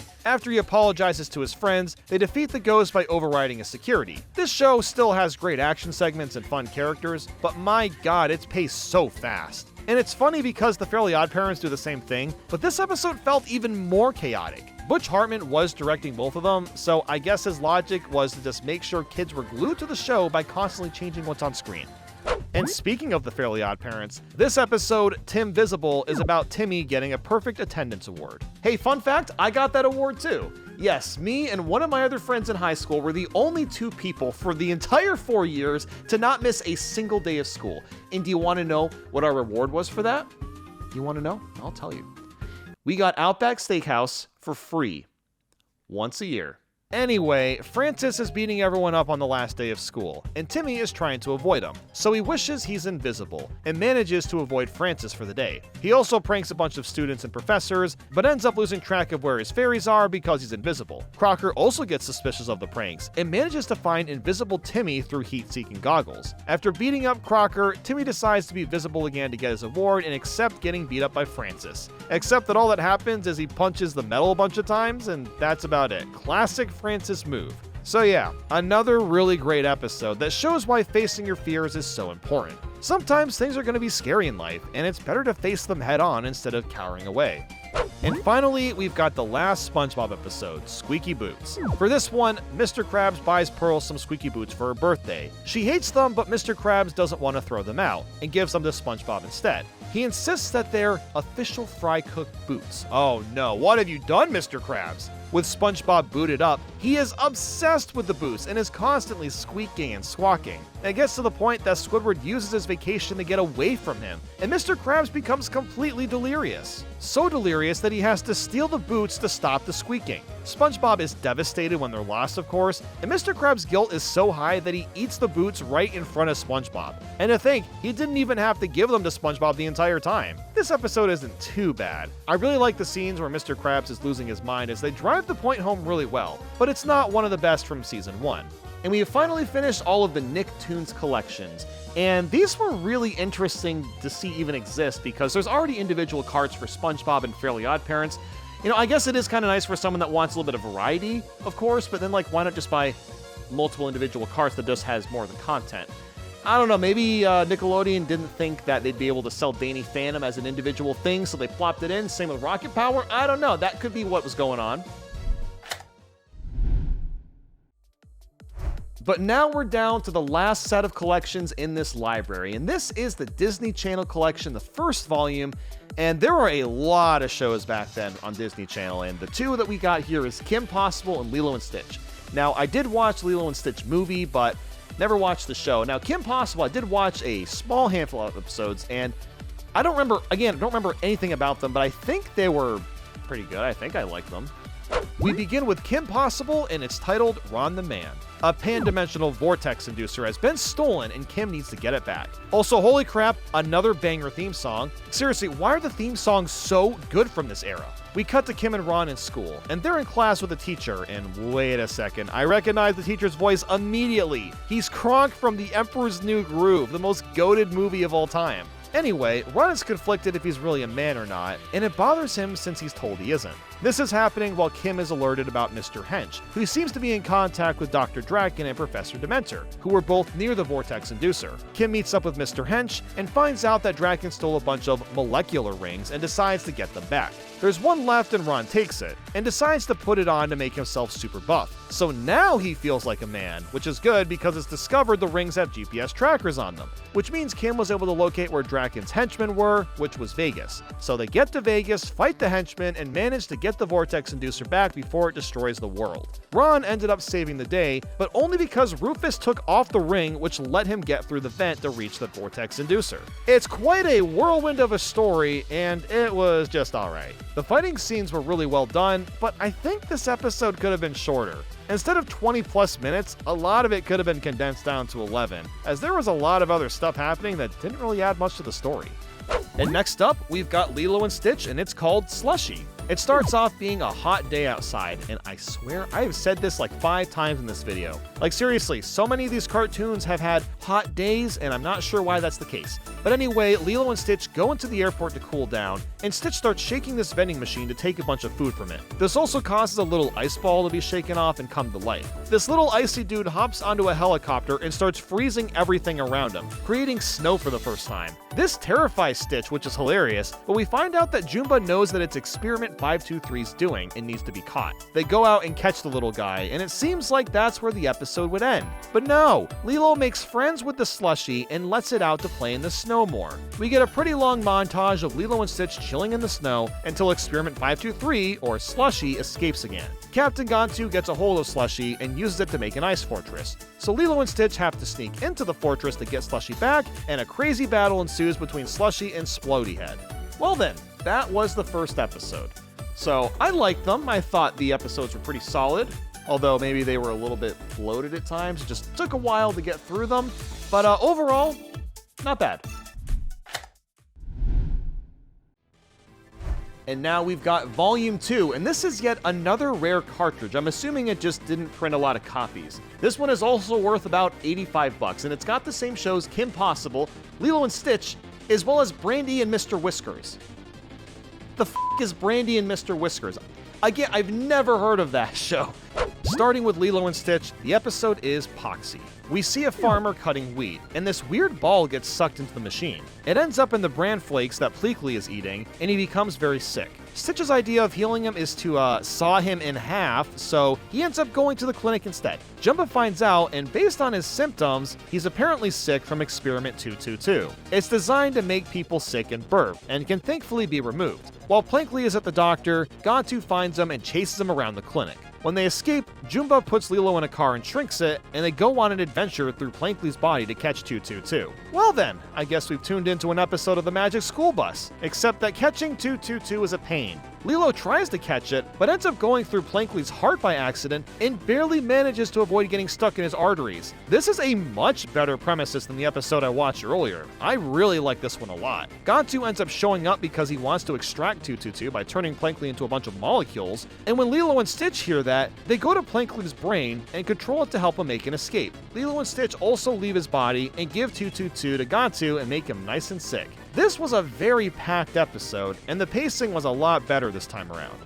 Next was Kim Possible. We're about to watch Rufus and Show. A diamond is stolen, and Kim figures out that Falsetto Jones probably took it with one of his wolfhounds. He's going to a dog show, so Kim and Ron end up getting a dog to get into the show. The only problem is Ron feeds it junk and it gets too chunky to compete, so Rufus has to pretend to be a dog. How on earth are they going to fool these people into thinking he's a dog? Oh, never mind, just give him a $5 bribe, of course. While the dog show is happening, Kim investigates and finds the vault with the stolen diamond. Unfortunately, Rufus acts like a dog a little too well and gets Falsetto's attention, and they get caught. They're tied up and about to be dropped into a pool of electric eels. I also love how the show breaks the fourth wall completely, asking why Falsetto hasn't left them alone in the room like all supervillains usually do in these situations. Rufus ends up saving Kim and Ron, and they escape because Kim turns into Princess Peach for a moment and lands on a boat. Again, this episode was a lot more interesting than the one I watched beforehand. The action segments are really well done and I quite enjoyed it. But now to watch Brandy and Mr. Whiskers, the episode being To the Moon Whiskers. The best way I can describe this show is that it's just weird. Brandy is basically an older looking Cream the Rabbit and has quite the attitude. And so does Mr. Whiskers. They both bicker at each other a lot. The episode begins with a shooting star. The first one is innocent, but the second one comes crashing down right in front of them. Although it's not a star, it's a spaceship with a monkey trapped inside. This monkey named Boris says that he's been stuck up there for 40 years. Is this a callback to Albert, who was launched into space in 1949? Brandy, however, really wants to do that because she wants to go back home. So Boris guards the ship for his life. Well, until these other monkeys distract him, then Brandy and Whiskers fight over who gets to fly. Whiskers ends up in the ship, hits a button to simply launch the ship into space, and then it comes down, destroying everything. Man, this show is a whirlwind. Everything seems to be gone, except that the red rescue button is still there, and Brandy finally hits it. And all that happens is a peanut comes out of a box, so it was just a placebo. So like I said, it's a really weird show, and I can see why it didn't last that long, only 2 seasons. I didn't really find it that funny, but at least the story was heavily involved. There was a lot going on. But yeah, that is it for collections. We're actually getting very close to wrapping everything up.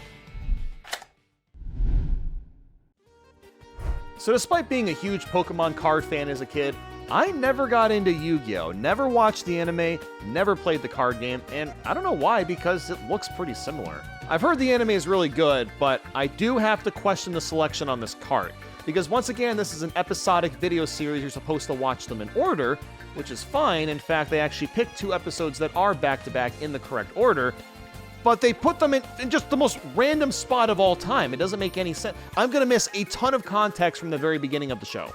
The intro theme is pretty different from the other shows though. It's got a more rock and gritty tone to it. As for what's actually happening in the episode, well, it's honestly not much. This is clearly inspired by Dragon Ball Z, where fights will drag on for several episodes at a time, and that's basically what's happening here. Yugi gives Joey a puzzle, but Joey is under control of Merrick. Merrick, I guess, is a bad man, and he wants to send Yugi into the water with this anchor that'll crash down when the timer ends. This sounds like a Fear Factor stunt. Joey is trying to break out of this trance he's in, but struggles throughout the entire episode. I also love how they put their cards on their wrist and the table. It's so corny, but damn it, I want one of those now. The thing is that it's hard for me to take the stakes seriously, because they're talking about a f***ing card the whole time. It has real-life consequences, obviously, but it feels like a more drawn-out Pokemon battle. Some of Yugi's friends, like Tristan and Serenity, make it to the scene, but they can't do anything but watch. They also were fighting some thugs that are underground duelists that try to cheat and collect rare cards. See, that's what I'm talking about. The idea of being this ultra evil dude trying to steal a card is just funny to me. And that's about all that happens. Look, I would be way more invested in this episode if I had already seen the previous ones, but I barely know what's happening already. Thankfully, the next episode continues right where we left off, and Joey is starting to remember more and more of who he is. A significant chunk of this episode is him having a flashback and remembering a bunch of things that he's done. This does just enough to break Joey free and get his will back, but both of them are still in trouble and stuck to the anchor. There's also this girl in a chair that's in trouble because this crane could fall on her, but a helicopter whacks it out of the way, so no worries. Yugi decides to sacrifice himself to the anchor by losing the match on purpose and unlocking Joey's box so he can free himself. And Joey does the same, but at that point the anchor is about to fall. Joey jumps over to Yugi and grabs his key, and as they're sinking into the water, Joey unwrangles Yugi's strap and floats up top. That's when Serenity gets her sight back, jumps into the water, and helps free Joey. And that was Yu-Gi-Oh! This has to be the worst way to introduce someone to the series, because I have no idea what the hell was going on for most of it. The only thing I had ever even heard about the show beforehand was just the duel. Like, I know about that whole slogan thing, but like that's about it. Yes, another show that I've never watched and frankly never heard of this specific version. I did watch the AVGN episode back in like 2008 where he was on the NES AVGN game, but that's about it. Haven't seen anything else beyond that. It's nice that this starts with the very first episode, Things Change. We get a very brief introduction of who the turtles are and who Splinter is. While Splinter is teaching them something, these robots come out of nowhere and we have to fight them off. Splinter says we can't be seen by the outside world, but we're all trapped down here and the only option of leaving is to go up. So through the manhole, the turtles start to look for another one to beat up with Splinter. The manhole they find gets blocked by a truck, which happens to be owned by robbers. Raphael accidentally gets himself stuck in there, so the turtles have to chase it down. Once they leave, the guard that's watching the truck is taken out and Ralph can escape, but the robbers have spotted them after all that. They beat up the robbers, then beat up ninjas that come out of nowhere and make their way to Splinter. I really like how the turtles all have distinctive personalities and the action shots were great. Or, well, I imagine they were. I really wish I could actually see what the action looked like instead of watching in this quality, but I digress. The next episode, A Better Mousetrap, takes place right after this one, which is good because this show is episodic too. The turtles fight off more of these robots and set up a shop at a new location. After getting the TVs on, they watch the news and find the doctor that's making those weird robot things. They're apparently designed to kill rats, and honestly, this would be nice to have in real life. I can imagine how many cities would appreciate robots like this. We also find out that April O'Neil is the doctor's assistant, so I was wondering when she was going to show up. She notices that some of the robots have gone missing, but is told that it's not that big of a deal. But she gets suspicious and ends up finding this secret underground assembly line with thousands of these little dudes. Meanwhile, Leonardo thinks the robots have another motive and fixes one of them to see where it goes. While they're running through the sewers following it, April gets caught and thrown onto the assembly line. She manages to escape, but only because the turtles save her at the last second. And that's where it ends. Overall, not a bad show. Again, I don't think it's something I would go out of my way to watch the rest of, but it's definitely high quality. You know, I'd actually be curious to see how it compares to the 1987 version, or the 2012 reboot, or the 2017 reboot. Series got a lot of reboots, apparently. And here we are at the very last GBA video cartridge, Jimmy Neutron Boy Genius. Now, I've already seen all these episodes. I watched them a long time ago, so I don't really remember them. But I know that I really like them, and I just wanted to save a really good show for last, you know? And as you'd expect, the theme song is pretty good too. And the episode is Brobot. We begin with Carl watching the Llama Channel, as all base Chads do. Jimmy just wants to do pogo sticking with him, but he isn't interested. And then Sheen is too busy playing a video game. Jimmy just wants to hang out with someone. So then he asks his mom and dad to just straight up make a new baby. Can you believe that they said no? So Jimmy makes Brobot, and is a pretty cool little dude. He plays with them for a bit and is having fun, at least up until he meets with Carl and Sheen again. Brobot is better at Jimmy with pretty much everything. He's even got more Riz than Cindy. Even Jimmy's parents like him more, and he can't even get privacy now. Without being able to destroy him, Jimmy makes Brobot some parents and finally gets rid of him. If there's anything to learn from this story, it's that people get busy sometimes and it's okay to have moments on your own. The next episode, The Big Pinch, involves Cindy giving a speech about communication and when radio was invented. Jimmy decides to nitpick what she said and bickers with her for a while. He gets so butthurt that he literally brings back Thomas Edison just to prove a point. That is next level petty, my guy. So Jimmy comes back to class with Thomas, he scolds Cindy, but also falls in love with Ms. Fowl. While this is funny, he needs to go back to his time or electronic devices will cease to exist. Thomas isn't interested as he's falling head over heels for foul, so Jimmy tries using a voice changer to disguise what he says and make Thomas sound rude. He does get caught doing this, but it doesn't matter as Miss Fowl tells him to go back. I love how this whole plot started all because Jimmy wanted to prove a point. It's just great. And we follow that with Granny Baby. Jimmy's mom and dad are going on a honeymoon, so Jimmy has to have his grandma as a babysitter. Although really, he's babysitting her. And Jimmy feels kind of bad that she's old and can't do anything, and decides to make her youthful again. So he concocts a potion, and voila, she becomes a baby, but with the same brain. And she needs a diaper change, so Jimmy ends up asking Cindy for help.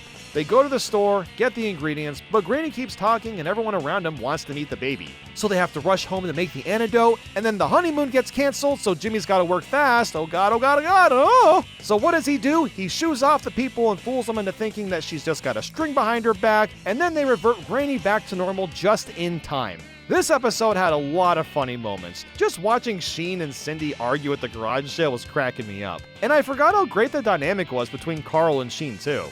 And for the final episode, Time is Money, Jimmy watches a commercial about some encyclopedias and gaining infinite knowledge. Jimmy really wants this, but his parents can't afford it. Frustrated, he talks to his dad and he tells him that he was almost rich, but pulled out of investing in a burger joint that made it big. So Jimmy goes back in time to when his parents weren't even married yet and tells his dad to invest in that joint. He actually does this, they end up rich, and his parents hate Jimmy. Money, money, money, that's all they care about now. So Jimmy reverses what he said, and things go back to normal. This is another great episode that shows you that money can't buy you happiness, and neither can the material possession of items. Happiness comes from within and the people that you have in your lives. And that, my friends, is every single episode and movie for GBA Video.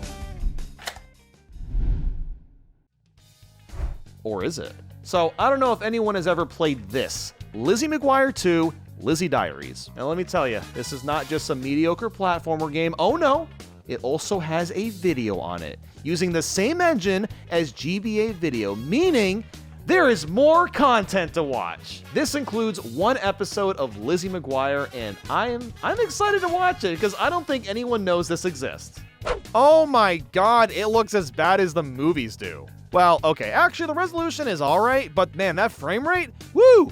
Anyway, let's just get to the episode itself. And it's called You're a Good Man, Lizzie McGuire. There's a spring dance happening soon, and Lizzie and Kate signed up to do decorations. We also meet Matt and Lanny, and bro, look at Matt's crazy hair. I've said this like 50 times, but this is such a 2000s haircut, I freaking love it. Anyway, Matt and his friends Lanny want to buy a bike. They don't have the money to do it, and end up doing chores at their neighbor's house. They're reluctant to help, but manage to make enough money to buy the bike they wanted. While that's happening, Lizzie and Kate are arguing about decorations, and Kate knocks over a statue of an old school principal and breaks the head. Kate doesn't give a shit, but Lizzie tries to rectify it with no luck. The current principal eventually finds out and says the dance is canceled until someone admits who broke it. Lizzie and her friends try to fix it with bubble gum, but it doesn't quite work. Back to the boys, they get the bike and they wanted to share it, which means that they aren't really hanging out anymore, and they never see each other. That's when they realized that their friendship mattered more, and decided to sell the bike. You know, I feel like they could have just made more money for another bike, but hey, whatever works for them. But going back to Lizzie and the statue head, what does she end up doing? Well, she pulls a page out of the plot from Mean Girls. She fesses up and says that she destroyed the statue head, even though everybody in the school knows it was Kate. Lizzie is devastated that she can't go to the dance, but all of her friends end up going to her house to have the party there. Now that is one wholesome ending. There's even bloopers at the end. I don't know if the original show always had bloopers afterwards, but I was surprised to see them included here. And that was a show that I have no interest in, but hey, thank God Lizzie got to have her party afterwards. But now, I present you with this. Yes, a strawberry shortcake video game. And while there is a mediocre platformer also on this, it also has a movie. And guess what? We're not going to watch this one because it does have a video on it, but it is literally the same one from the original GBA video, the same first episode, so there's literally no reason to watch it. But it does exist, so now you know. And I believe that is every single video on every single Game Boy Advance video cartridge. Let me know if I missed any. I don't think I did, but yeah, there were some rumors back in the day of some of these games getting canceled. There's actually like a bunch of them apparently, but like I couldn't find any actual evidence. Now, the closest thing that I could find was a Volume 2 for Sonic X, but the only source I could find was a GameFAQs page, so I kind of doubt that's a reliable source, unless there's something I haven't checked. And that's about all I have to say about GBA Video. Now that I've actually sat down and watched them all, I will never, ever do it again in my entire life, because let me tell you, it was quite the experience to sit through dozens and dozens of hours of cartoons that looked horribly pixelated and just awful. So with that, thank you for watching, and I'll see you next year.